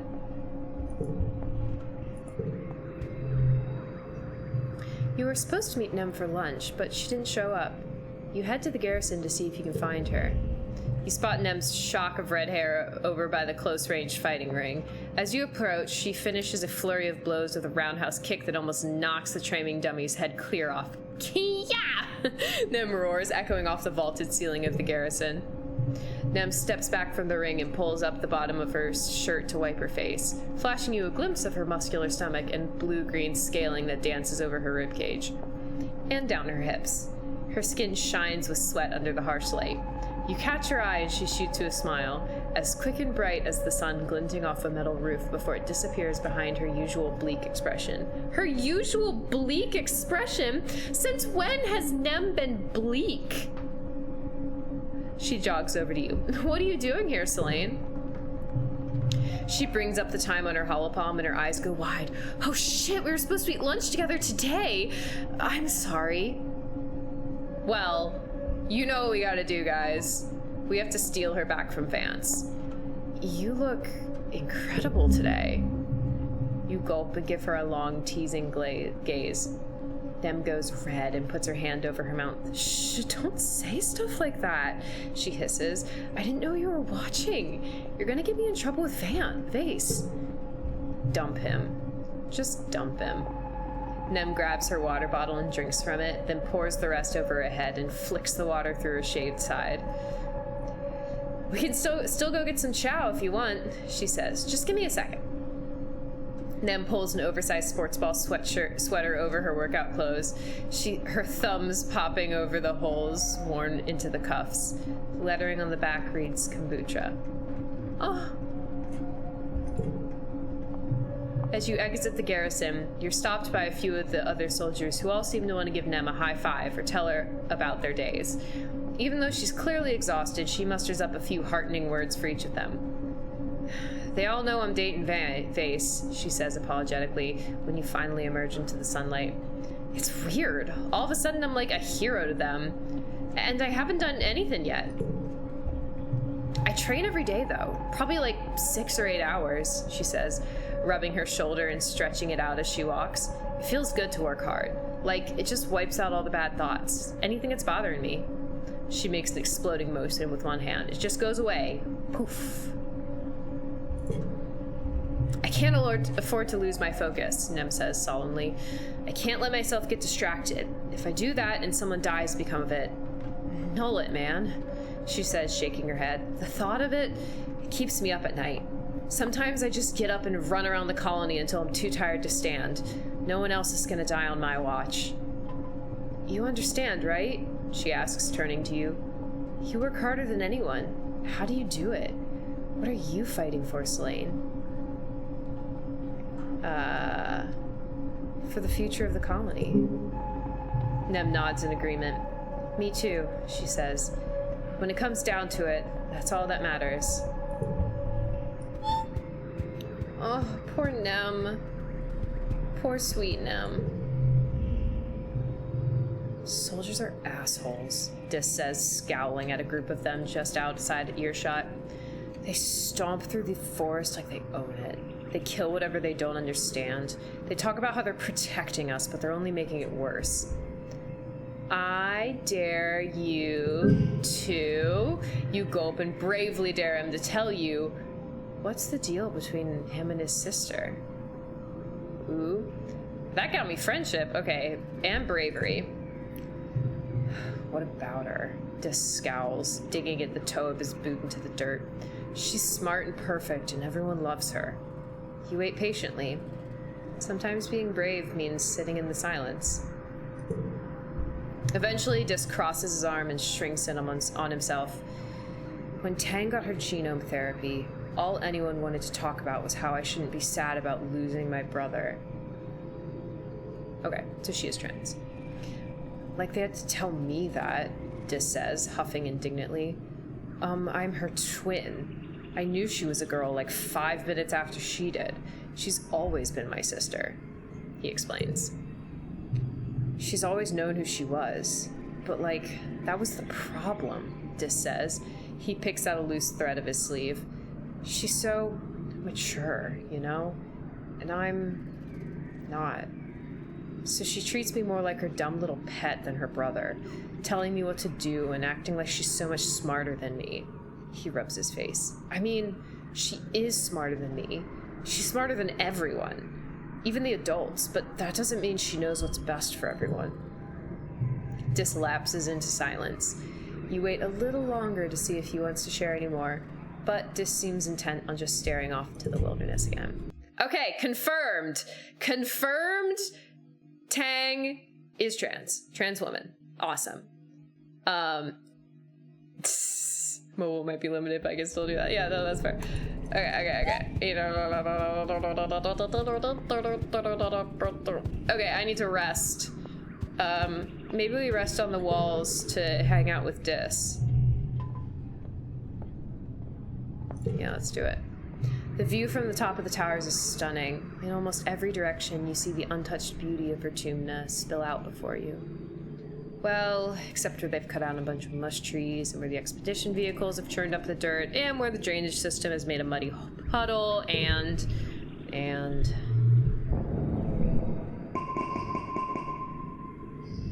I think we're just gonna get rid of that one. It's only a 3, and it's -1 to physical challenges, so let's just get rid of it.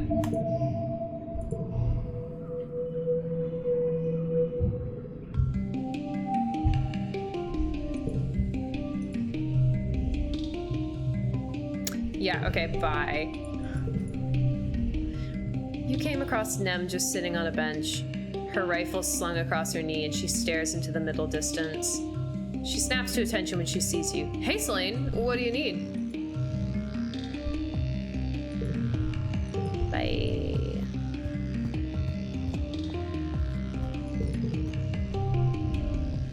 When's your birthday? Late wet? Not yet.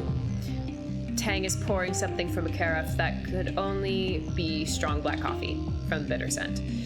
It was bracing at first, Tang concedes, but I have now endured it long enough that it's begun to feel pleasant, almost calming. She regards the carafe with something like fondness. As I require little sleep, I doubt I will become dependent on it. Addiction runs in my family, you know. This, though, is an indulgence I can allow myself. Okay, that's fair.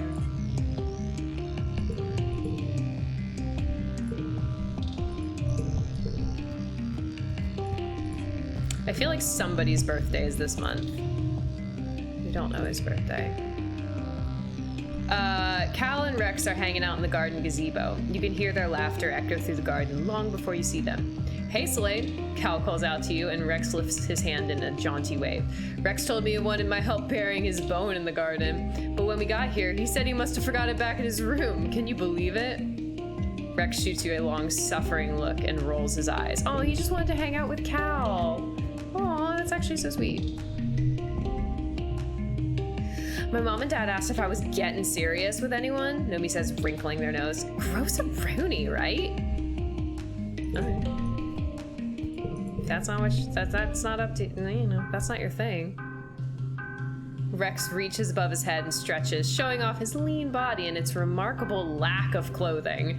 He yawns and smacks his lips. Hey, Selene, he says, scratching his stomach lazily. You doing anything fun? Doing you. You see Mars reclining with her feet in a bowl of water, colorful goop on her face and slices of dust melon on her eyes. She lifts the dust melon off of her eyes as you approach. I could identify the clomping of your horrible boots while fast asleep, darling, she says. Are you still running around everywhere? Sounds exhausting. It's important to take care of yourself. She settles the dust melon slice back on her eyes and smiles. You should take notes. I want to remind myself what the options are. Organizing and persuasion. That could be nice. Okay, I'm probably going to do that this month, but we got to make sure we talk to everybody. Your dad doesn't have time to chat, but he waves hello. Wait, I forgot to check if it was Mars's birthday. Early wet? Nope. And Dis?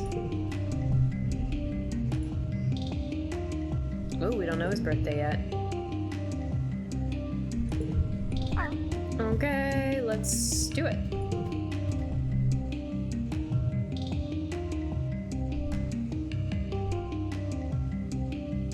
Work in the depot. You pass the construction yard on your way to work at the depot. Rex waves you over. Hey, come look at this, he says, leading you over to where a portion of the heliosphere is being married to the old living quarters with a scaffolding of mushwood. Isn't this wild? It's like our two ships are actually becoming one. He throws his arm around your shoulder. It's like a metaphor, get it? The colony and us from the Helio learning how to work together. How we build our environment affects how we live, you know? You should come by and help me, he continues. It's really fun. You get to build things and the construction crew is really nice. And you get to hang out with me. Wait, why not start right now? He hands you a plas cutter, a gun-shaped tool that emits a thin beam of superheated plasma. No time like the present, right? Zeke says we always need more workers here. But you do have another job you promised to do. Let's do it. Yay, +1 engineering. You help Rex hold up a part of the wall while he fits a bracket in place. There's a lot of pounding and wiggling to get it to fit, which delights Rex every time he gets to make a joke about it. It's sweaty, rewarding work, and you learn something about engineering while you're at it.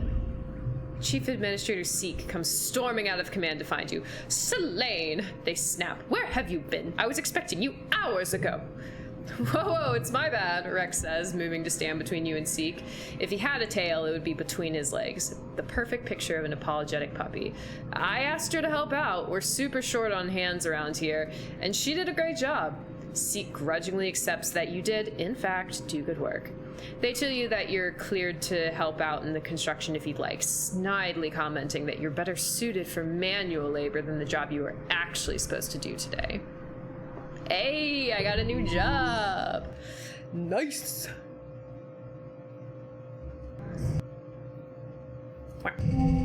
All right, working in the depot. Yeah, at the depot.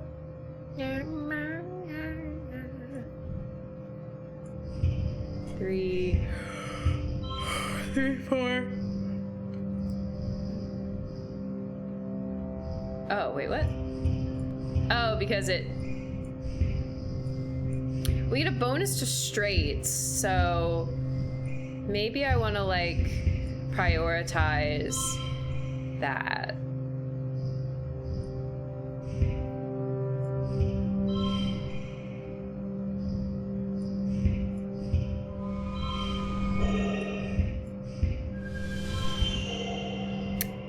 Stress worth it for the super goal? Probably. Yeah, I think so. I think it's worth it.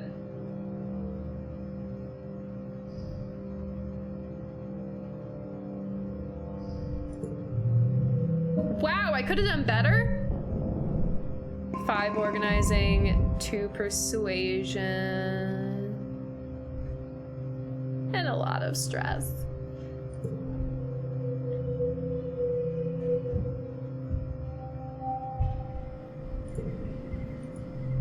I wanted to see what this new thing is. Ooh, engineering and toughness? Okay. Why should I care for nature? Mars asks, flipping her hair over her shoulder. The only thing nature has ever done is kill my people. I refuse to be held hostage by a planet that doesn't want us here. She smiles, though her overall expression is dangerous. If nature wants to kill us, well, it's only fair we try to kill it right back. Scary. Rex! You're looking for Rex by the construction site, but Rex finds you first. Tackle her! You turn to the source of the yell. Rex is barreling towards you, arms outstretched. You have about 2 seconds to decide how to react. Leap into his arms. Wow, that was an intense moment. You ready yourself to launch into his embrace, catching a glimpse of Rex's delighted smile as he scoops you up into his strong arms. He lifts you off your feet and swings you around, laughing. "Heyo, Selene!" Rex exclaimed. He holds you easily against his chest. "What a good girl like you doing in a place like this." "Oh, okay." Rex's cheek is warm and soft, and you can feel the curl of his smile under your lips. Ah! He sets you down on your feet, cups your face in his hand, and presses a friendly kiss to your forehead. "Nice to see you too, Selene," he says. You think you're starting to understand this strange Helio boy and his love of hugs. "So," Rex asks, crossing his arms, "were you looking for me? What you need?" "What I learn about him. He's relatively loyal, pretty mid on chillness and energy, and is more boy than dog." I love that they made a boy to dog scale just for this kid. Amazing. Amazing.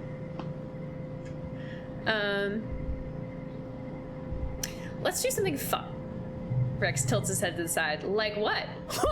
"I'm hot, you're hot, let's make out." Do I want to be that forward? What's my friendship with him?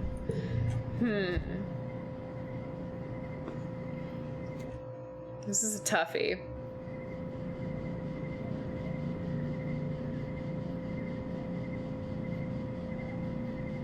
Yeah, let's do it. I've never been one to shy away from flirtations in video games. Let's do it. Rex's eyes go wide and he bites his lip with his fang. "Oh man," he says, rubbing his hands down his face in mock agony. "I mean, obviously, hello. Yes, Selene, hit me up literally any other time. But I'm actually super stoked to work on the build today." Bro.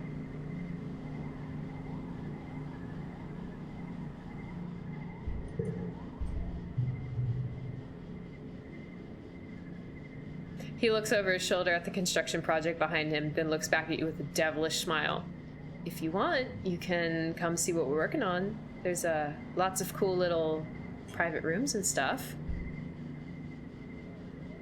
Lead the way. You follow Rex back to the construction site. He waves at the other workers, then leads you to a half-built room that's almost completely out of their line of sight. "This is the best I can do," he whispers, bracketing you against the wall with his arms. "But honestly, it's kind of fun, right?" Oh my god, we finally made out! Why is that a picture? That's not that. That's Mars. That's a picture of him making out with Mars. Rude. Rude. They couldn't even make him making out with me. He's right. It is kind of fun.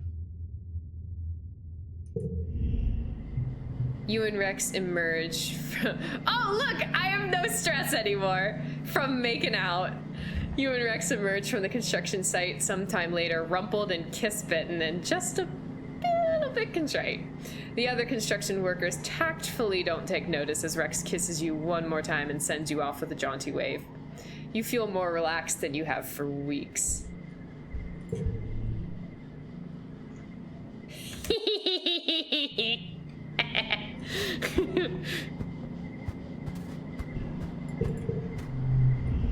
Very nice.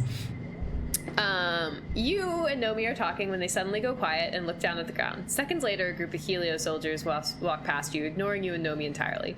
Nomi picks at the edges of their sweater. Oh, we've already seen this interaction. Blah, blah, blah, blah. Blah, blah, blah, blah, blah. Oh, for a second I thought I saw a collectible back here, but I was wrong.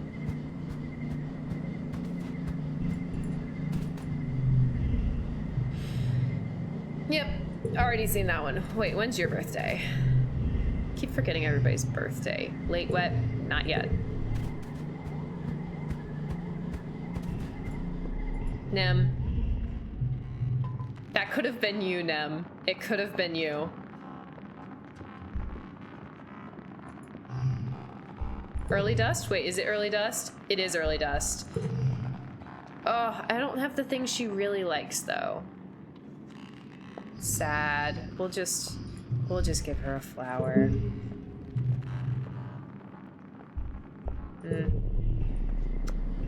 I know. I'm sorry, Nem. I would have gotten you a red Xeno egg if I had one. Bye, soldier boy. It was right there! I could have gotten it for her birthday. When's your birthday? We don't know. Does this interest you? I know it does. Oh! Oh! Well, let me pick that up first. You head out of the colony hoping to find Dis, and you do, as well as Rhett and Utopia, who have teamed up to talk to Dis about something that has him scowling deeply. Oh, they're trying to recruit him again. It was different before the attacks, you hear Utopia say, but you're older now, and when you're on expedition, you can get into a lot more danger than when you were just a little kid going on a walkabout. When you're out there on my team, I'm counting on you to do as you're told and be where you said you'd be. She gestures beseechingly. What am I gonna do if something happens to you out there, kid? What if you disappear one day, and you're hurt, and no one knows where to find you? What if... I'll be fine. Dis cuts her off. I can take care of myself, and if I can't, that's on me. That's not how it works here, Brett says, his voice stern. You're not just putting yourself in danger out there. You're putting the whole colony in danger. I know you're a bit of a loner, son, but you have a family here. All of us. We're all your family. We're going to send people out to find you. And what if they get into the same trouble you did? He continues. We're counting on you to follow directions out there to keep everyone safe, not just yourself. What if I don't want to be found? Dis explodes, waving his arms. What if I want to be left the hell alone? Rhett and Utopia are stunned by Dis's outburst. Rhett opens his mouth to respond, but Dis talks over him. If I don't come back, just leave me out there. He spits. If this planet wants me dead, maybe I deserve it, huh? Don't you ever think about that? Maybe I deserve to die out there. Maybe we all do. With that, Dis stomps away. Rhett and Utopia look stunned. You follow Dis around the outer walls of the colony to where he's angrily pulling things out of the drain pipe, hiding hole that he's long since outgrown. Stupid humans, he grumbles, stuffing what looks like a bedroll into a carrying bag. They never think of anything except... Oh, he continues, trailing off when he sees you. What do you want? Are you okay? I'm great, Dis mutters. Just awesome, actually. Yeah, thanks for asking. You watch him pull things from his hideaway and throw them into two piles. Screw this colony, he says. I didn't ask to be a part of it. I don't need it. I don't need anyone. I'd be better off living in the woods, like an animal. At least that's real. He reaches in far and pulls out a busted-up-looking mechanical device. His old alien communicator he made using gear he stole from Command. Jeez, he laughs. I guess I don't need this anymore.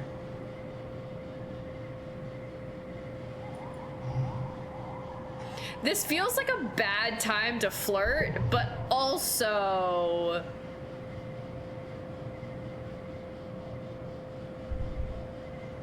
we're definitely gonna flirt. Like, I feel like it's a bad time to flirt, but we're gonna flirt anyway. Dis takes a second to consider this before your meaning sets in. Wait. Why? He replies, baffled. Come on, Slane. You have a whole, life here. A future. You have friends. People who love you. Don't throw it all away just to be with me. I'm not worth it. His face softens. Look, maybe once I'm set up, okay? I'll send you a message, if you really mean it. Oh, he's legit leaving. Dis finishes packing up the stuff he's gonna keep, which barely amounts to a full backpack. He straps it onto his back and nods at you, determined. Did I ever tell you my full name?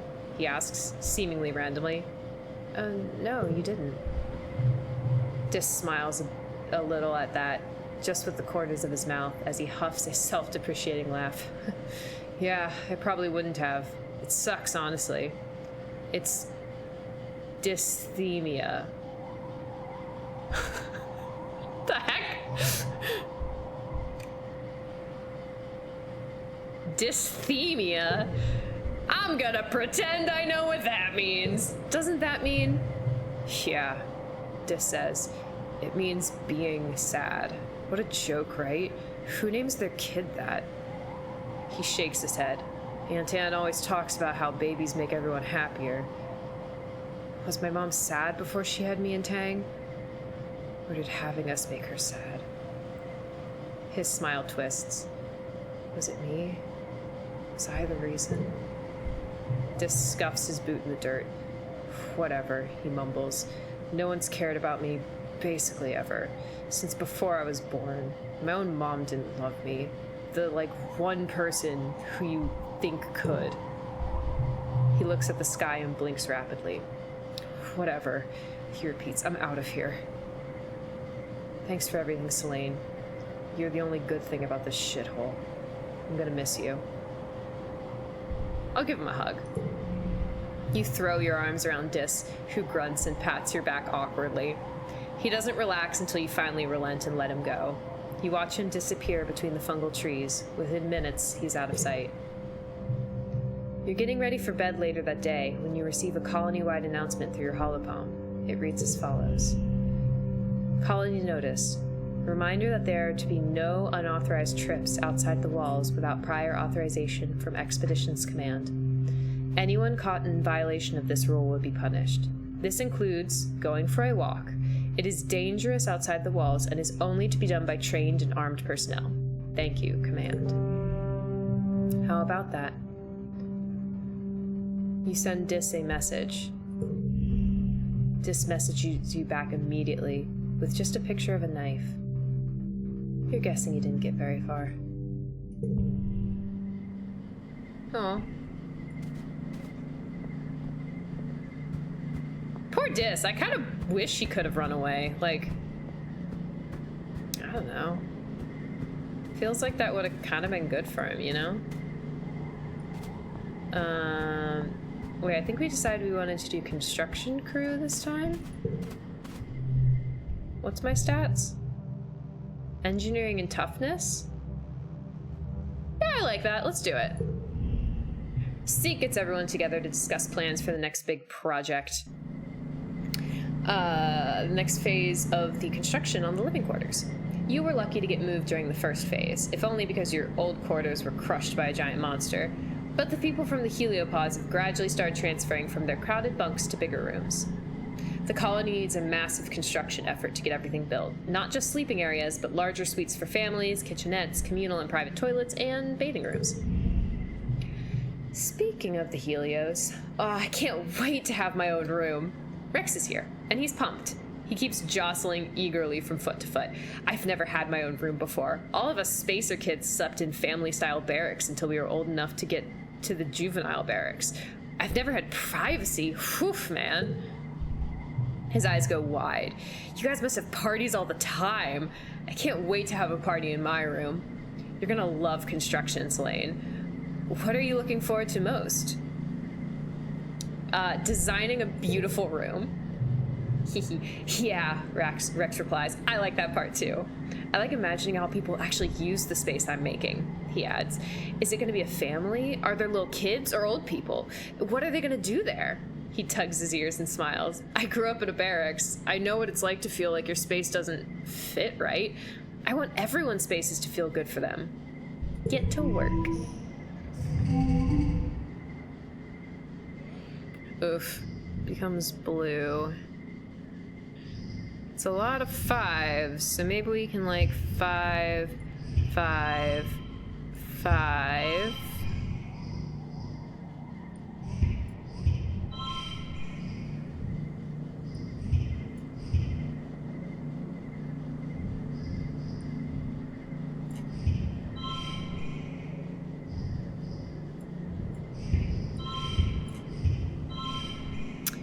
Oh, this could be difficult.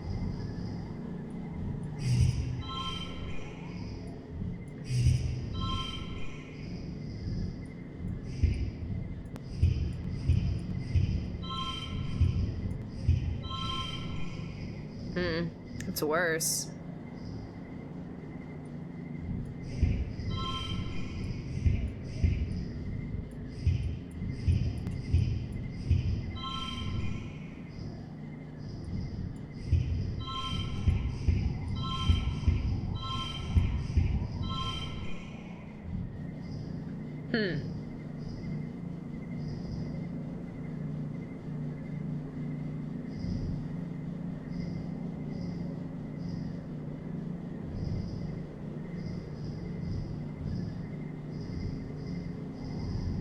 Okay, let's see if we can get a straight.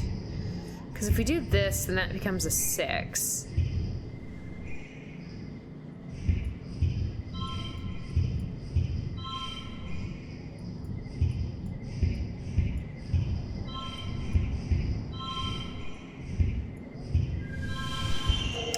There we go, and we got the super goal. It's all because of that straight, because times 2 from straights. Okay. I could have gotten a 49 from that? Man, I just struggled to get a 43. Maybe I'm losing my touch. Weren't we giving a birthday gift first? Wait, was it Nem's birthday? No, it was Nem's birthday. I messed it up because... Yeah, no, you saw me mess it up. I mean, I didn't exactly mess it up. Like...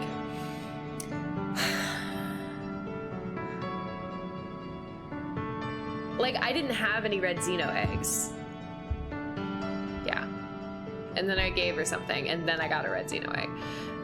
This year's Vertumnalia is ushered in with a big military band, horns and drums, supplemented by recordings of parade music from Earth. Governor Loom strides out of command on a grand red carpet and ascends the stage to raucous applause. Thank you, everyone. He calls out over the din. Look at you. Look at this colony.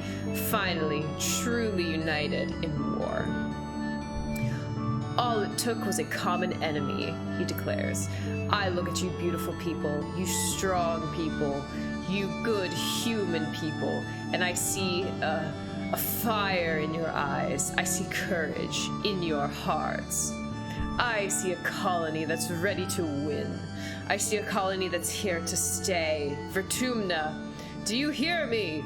He raises his arm and roars. Do you hear me, Vertumna? We humans aren't going to hide anymore. Loom gestures for security rat to join him on stage, then continues. The original fugitive colonists got it wrong. In Roman mythology, Vertumnus was the god of cultivation, not of rampant, chaotic growth. He clenches his hand to a fist. We need to clear the field before we can plow it. Vertumna won't be safe for human life until the aliens are eradicated. Yeah, you can't... Okay. Rhett crosses his arms and nods in agreement. Maybe there's more to this plan than Lum is letting on. Loom? Loom descends from the stage and does a receiving line of handshakes and fist bumps. In the vacuum left by his presence, Chief Administrator Seek takes the podium and clears their throat. Ahem. I want to announce that this will be the last year that the festival contests will be held. What?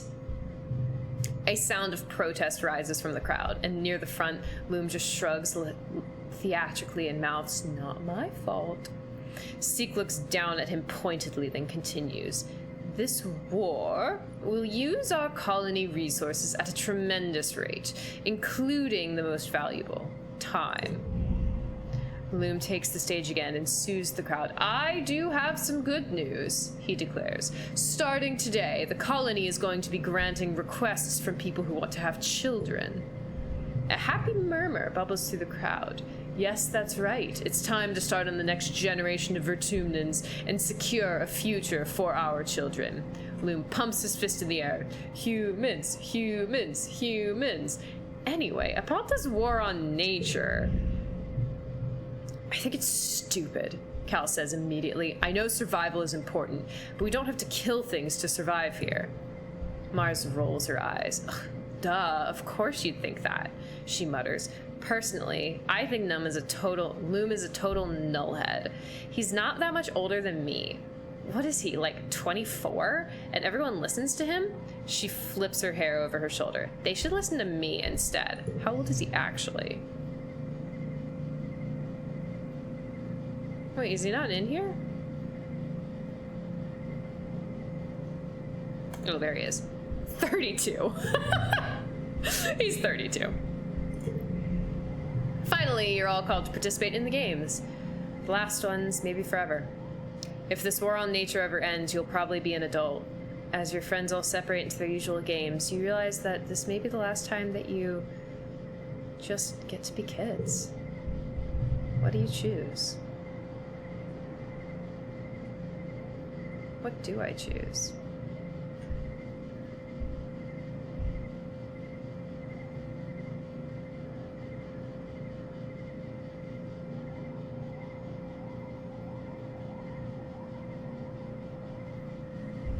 I feel like we should try the bake-off, just because we've never done it before. And if this is the last chance, then we should give it a shot. You join Cal in the kitchens. I tried to come up with a better pun than bake-on, but I couldn't. He sighs. It's too good. This year's theme is pie. You'll be responsible for forming a delicious flaky crust and delectable filling. No soggy bottoms. Cal sits up straighter. Wait, I've got it, he cries. Let's see who has what it bakes. That's actually really cute. Okay, +5 to elemental blue flushes. Ooh, okay. So what if we just 2, 3, 4? Actually, 3, 4, 5. We might not even need to use that 2. Ooh, this one could be tough. Oh, that's nice. Okay.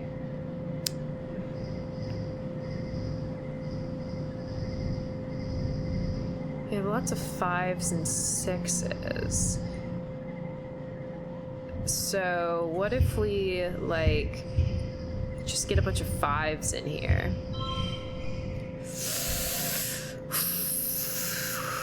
Okay. Okay, how about 2, 3, 4, 5, 6. Okay. And this is probably worse. Yeah, it is. Okay. Yeah, man, that 2 times is awesome. Oh, and it was the best I could do. Okay, good.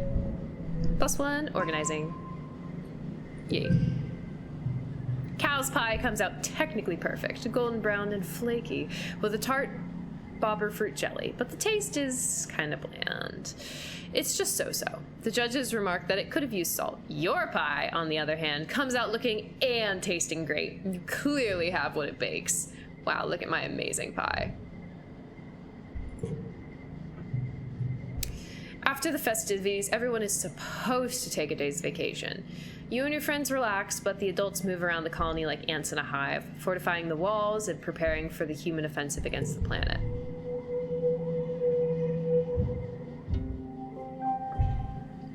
Mid-dust. Extra card draw. Draw an extra card at the start of a challenge. Okay.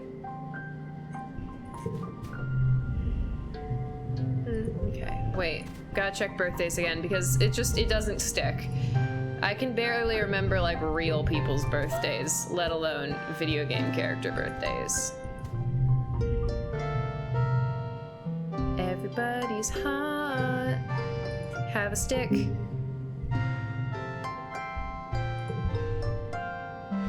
And a hug.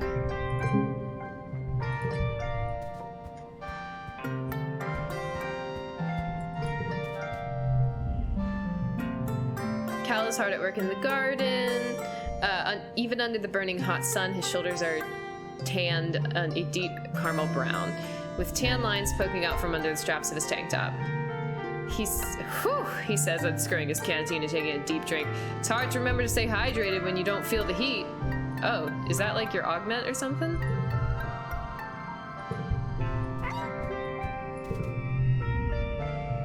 You spot your dad lying on the ground in the soft grass, looking up at the sky. He zooms his hand across his field of vision like a spaceship and looks over with a dreamy smile. Hey, kiddo, he says. Sometimes I can't believe we're back on solid ground. After 20 years in space, it still doesn't feel real.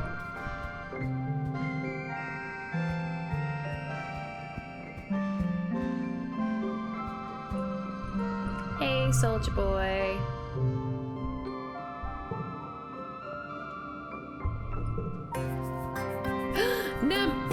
Nem. Something's off with Nem today. Look how pretty her eyes are. She has really pretty eyes. You can just tell from watching a train that she's moving more slowly and seems distracted. Every so often, she breaks form to stare at Vase, who's working with a group of trainees on the other side of the garrison. Her unit leader singles her out and chastises her, gesturing for her to take a break and get her head on straight. Nem scowls as she slinks over to the rest area, where you hand her a water bottle. Hey you, she says, shooting you a little flicker of a smile as she takes a drink. Oh no. Does she want to have a baby with Vase? Is that what this is about? Either he did something wrong and she wants to break up with him, or she literally wants to have a baby. Oh no. Vase isn't talking to me, Nem replies, sighing heavily as she recaps her water bottle. Okay, that's good. It's been 2 days and he just acts like I'm not even here. I've tried talking to him and he just says he needs time to think. We got into it about how much time you and I spend together. He thinks you like me, and I told him it's not like that. We're just friends. But I do! Nem exhales noisily and scrubs her heel of her palm into her eyes. Maybe the problem is just that he doesn't know you that well, he says. He doesn't trust you around me, that's all.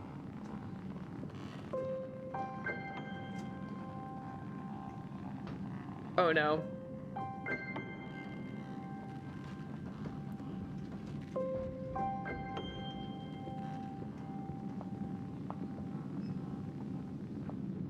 I either want to say he's a scumbag, or Vase is right not to trust me.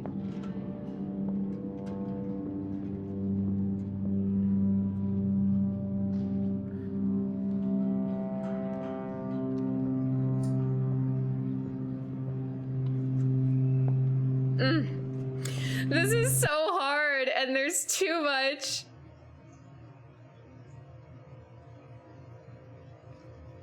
And there's too much lag for you guys to help me out. Oh no.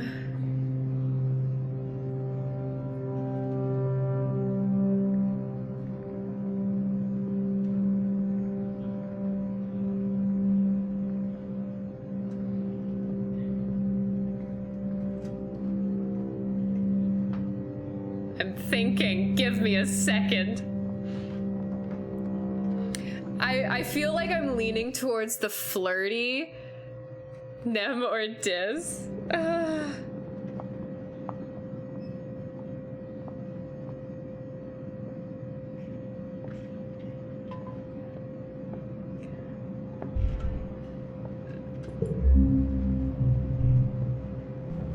You tell Nem that you like her as more than a friend.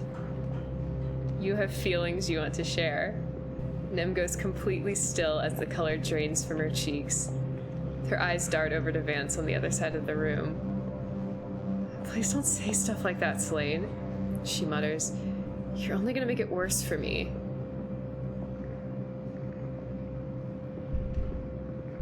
You deserve better.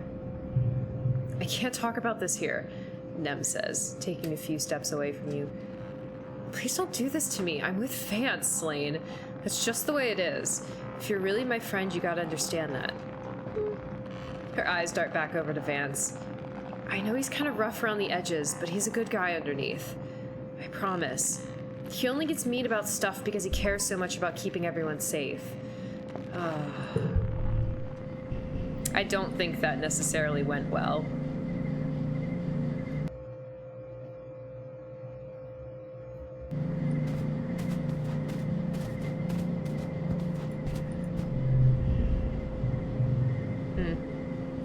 When's your birthday? Late wet?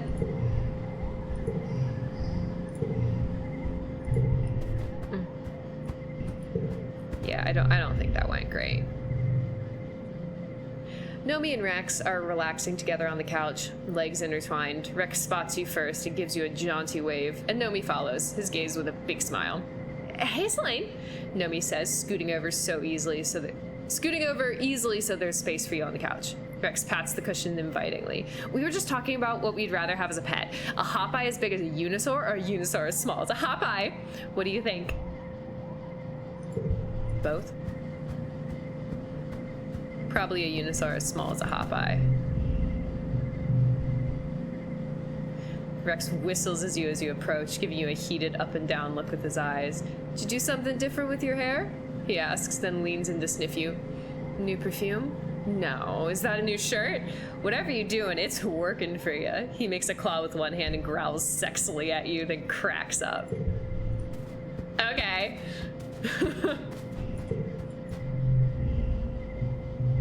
She's still talking about aliens and stuff. I think I want to go on an expedition this month. I think I already talked to Cal, but it's fine. Yeah, okay.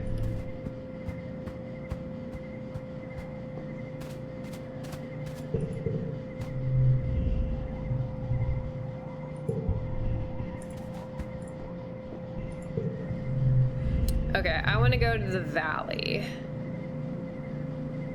Let's do it.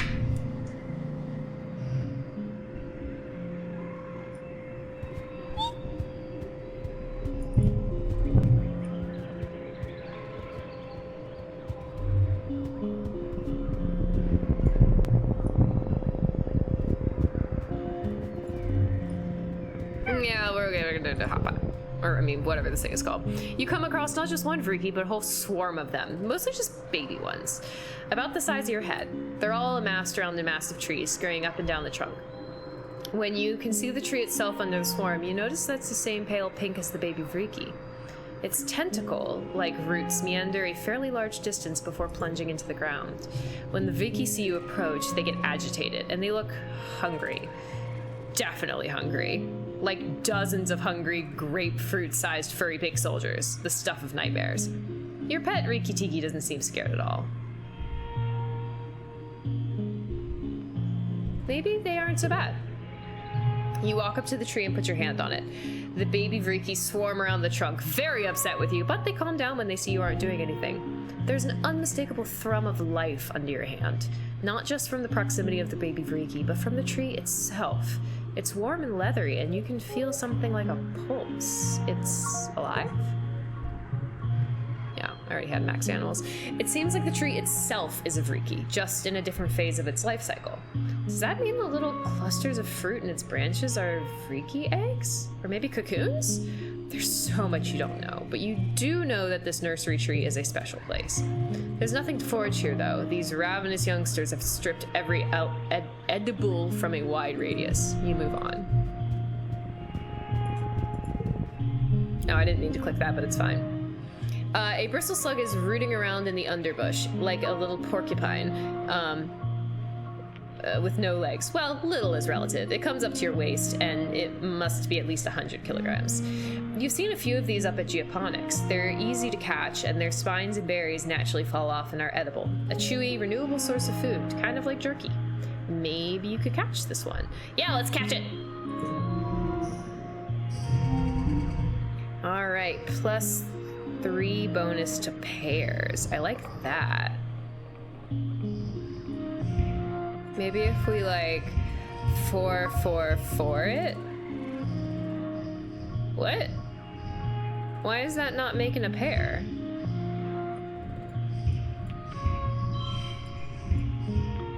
Oh, it is. It was just glitching.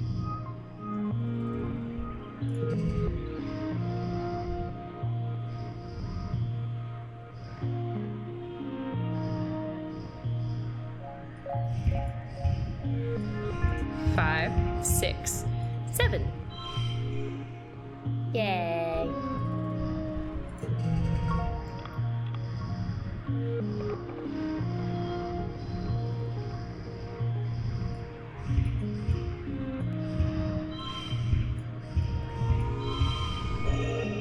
And then and just throw like a 7 on there for good measure. Boom. Oh, I could have done better. I should have tried harder. Animals. You're pretty sure this one is female because it has bristles on its butt as well as its head. Her eyes are a deep green. You think you'll call her Emerald? She seems calm in the net, like she isn't too worried about where she might be going. You crouch down with a clump of leaves, and she sticks her muzzle through the net and eats them right out of your hand. Her whiskers tickle. You pat her forehead and pack her off to Geoponics Barns. You could go visit her there later if you like. Cool. I caught some kudos. We're gonna stop by all the animals because I love them. Your path is blocked by a massive 8-legged xenofauna, something between a spider and a squid and a bear. It's a Vriki. In a rage, grunting furiously and bashing itself against trees and rocks at random, you duck and hide as it glares in your direction, its breath heaving and dozens of eyes gleaming with madness. It's the same soft pink and purple you recognize from the multi-legged Vriki that live in the area, but so much larger. Could this be a related species? Its gaze drops from you to your pet Vriki, who chitters and runs up to it, waving its grasping tentacles. The giant creature huffs and leans down to sniff it, its rage forgotten. Sing to it! I'm gonna sing to this animal. Okay. Ooh, wait, we can start with like a 4, 5, 6.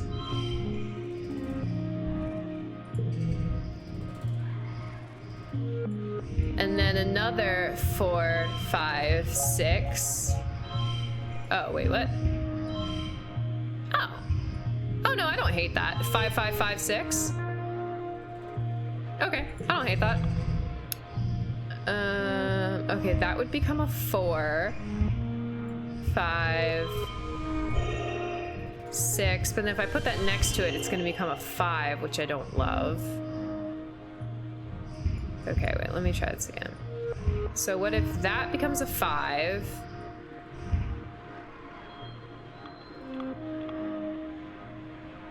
Five, 5, 6, 5, 5? No, I don't think I want that. 6, 5, 9?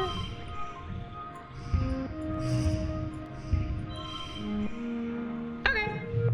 Oh no, come on! This is a strange approach, but you've seen it work in vids. Sometimes music can soothe the savage beast. You sing a lullaby, and the great beast looks at you with curiosity. Eventually, its eyes drift closed and it settles down, tucking its many legs underneath it. It must have been very tired to begin with, like a toddler who skipped their nap. Leave it. You leave the creature and move on.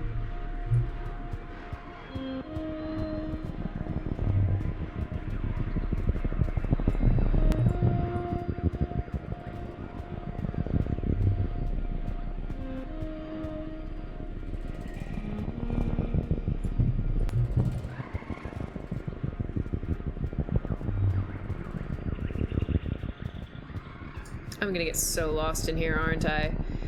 Okay, that's an exclamation mark. Actually, let's just do it. I'm gonna come back to it anyway. Let's just do it.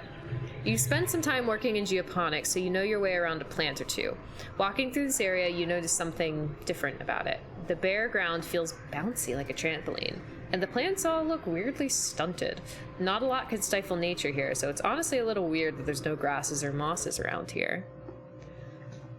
Hi, Cast! Anyone else watching The Sound of Music? Is that a thing? It's been a while since I've listened to Sound of Music. We adopted kittens. Ah! So cute. He looks blue in a certain light. His name is Ichabod Blue. Oh, I love that. Notice this strange spongy soil, or notice the unusual biodiversity. Yeah. All the plants in this clearing are oddly stunted and there are very few grasses or weeds, as though something has sucked all the nutrients out of the soil. Or wait, is this even soil? You kneel and take a closer look. More like a kind of dense moss, or coral maybe. You press a hand into the moist, squishy substance. It smells sweet and starchy, like cake. It blankets the ground here in a thick sponge layer, swallowing up everything it touches. Gross. But it also smells so good. You dig a large chunk of the sponge cape to bring back to geoponics. Further analysis is needed, but you have a good feeling about this one. Oh, cool. I should make sure I go to geoponics at some point. Yep, let's do it. You spot a hopeye nest, just like Chanjin asked you to find. There are 9 eggs inside, all packaged up in what looks like a delicate spun glass cocoon. You don't see the parents. I'm sorry, but I need some eggs. You break a little hole in the cocoon and put 3 of the eggs in your bag. They're a little gooey. You hope they don't break. Oh, I'm sorry. You turn to leave and come face to face with an adult hopeye. Understandably, it looks spittin' mad. It drums its powerful foot on the ground in warning, and 4 more pop out of the undergrowth and start hissing at you. You should have known these sociable little creatures raised their young communally. Use animal psychology. You've learned from the Holopedia that the 2 different sets of eyes in a hopeye have different purposes. The large bulging eyes on top are hardwired for perceiving danger, but their small forward-facing ones are more concerned with finding food. If you're not food and you're not danger, you throw yourself onto your belly and wriggle away while the hopeyes stare at you curiously. When you're at a safe distance, they return to poking at their violated nest in confusion. Cool, I got away. I stole their eggs. I know, I'm sorry, little hopeyes, but I needed the eggs for things. You come out of the trees into a large grassy clearing. In the middle is well, you can only describe it as a pedestal. The middle of the cradle of flowers sits a massive egg, easily larger than any egg you've seen before. It's white with red flecks. It's just sitting there. Leave it!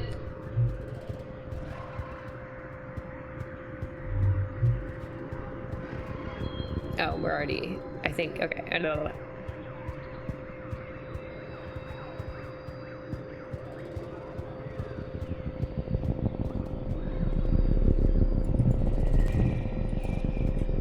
Let's fight this bad boy! The Valley of Vertigo spans a huge, relatively safe area, so it's rare to see other foragers out here. It's surprising, then, to come across Utopia and 2 other foragers crouching in the underbush. Psst, Slain! Utopia hisses, beckoning you over. Get over here! You slink over to the other foragers through a gap in the underbrush. You spot a terrific sight. A fully grown manticore has fallen into a nest of at least 20 snap bladders, and they're engaged in what looks like a battle to the death. I've got 10 kudos on the snap bladders, she says. I fell into a nest once. I was laid up in the medbay for a week. Poor manticore, one of the other foragers says. What a way to go. The last forager snores. Who cares? After what they did to Hal, every manticore can rot for all I care.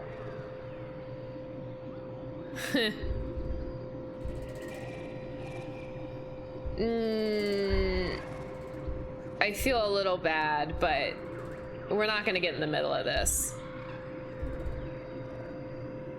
I'm going to bet on the snap ladders. It's gut-wrenching to watch how much punishment the manticore can take, slowly being poisoned and torn apart piece by piece. Finally, it collapses into the carnage. There's no movement at all. Huh, guess they killed each other, Utopia mutters. But one of the forager gasps and points. The manticore is moving. It slowly gets to its delicate feet and limps off, breathing heavily but alive. Ah, you grumble and pay out your losing bet. All right, let's get in there and scavenge what we can, Utopia says.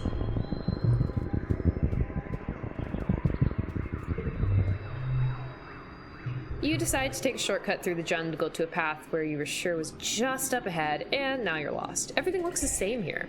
The plants are too high to see any landmarks, and you swear some of them move around when you aren't looking.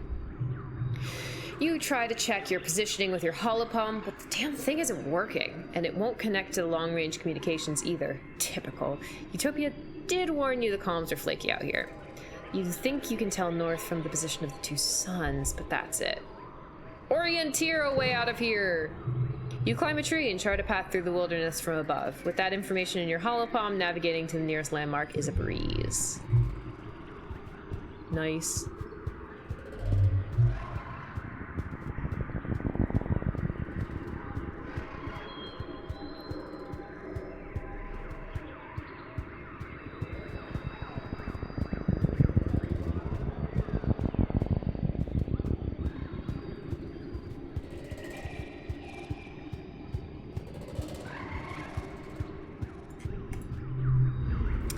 Freakies are carnivores, you think. But the juveniles are too small to take out anything larger than an insect.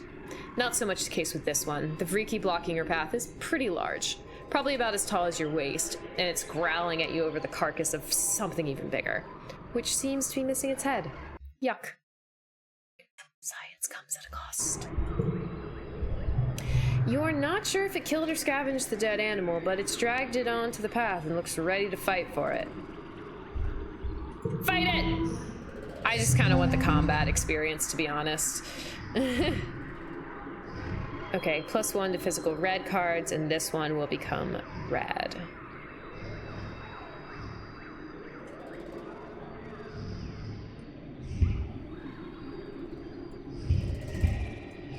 I mean, I could kind of do one of these. It feels like a little bit of a waste.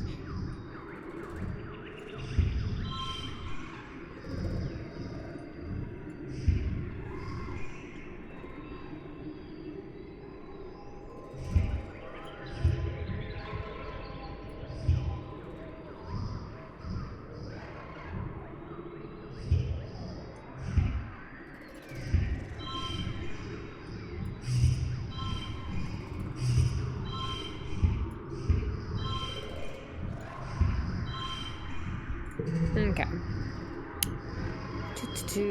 We've got 8. I like that. Or we could do 7, 8, not. Wait, that became a 9. Oh, because it's red now.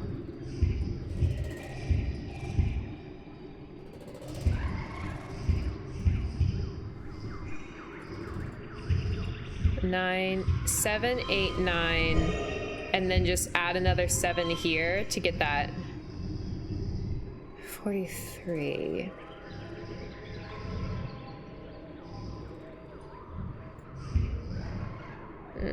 How'd I do? Oh, wait, I have a whole nother one. Oh. That wasn't even the last one. I'm so silly. Okay. Becomes physical. We could do 3, 4. This will become a 7. What? Oh, because +2. 3, 4, 5, and then this. So those get also 5. So we have the straight, and we have the 3 in a row. 3, 4, 5, 5, 5. I like that. Oh man, I am really slacking, guys. I am really slacking. You chase the Vriki off and claim ownership of the dead animal. It's no prize. It's completely rotten. It's not even worth calling in a retrieval team. What a waste. Oh.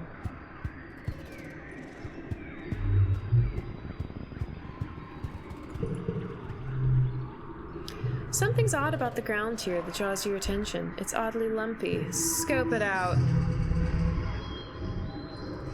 6, 6, 6. Heck yeah.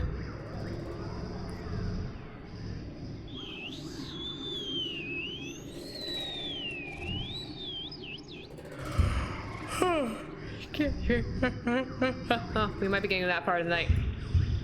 3, 4, 5, 6. Booyah!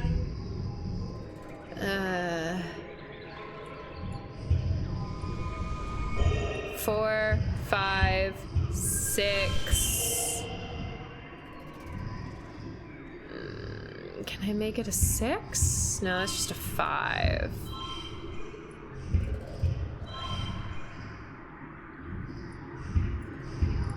Unless I like do that. Wait, what? Oh. It's not worth the stress though, because I already met the super goal.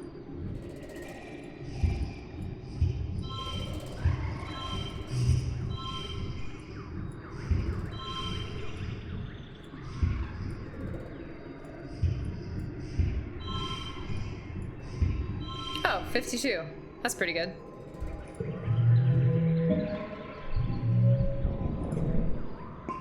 Whoa, it's a Watato minefield. Forage. They're too dang heavy. You're worn out. Go home.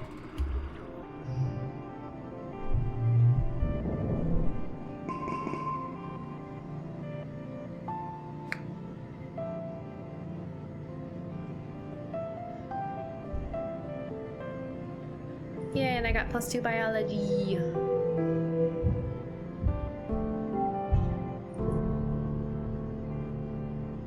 Oh man, it's already almost 11.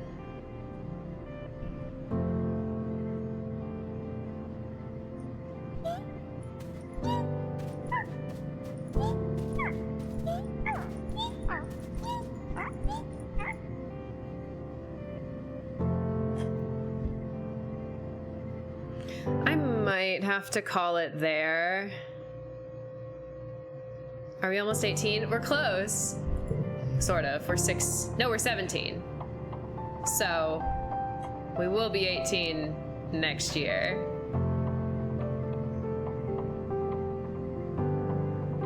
Man, friendship is at 90.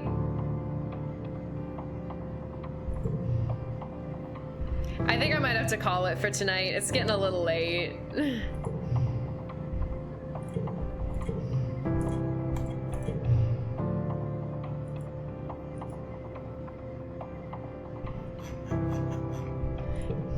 Yeah, I think we're gonna call it.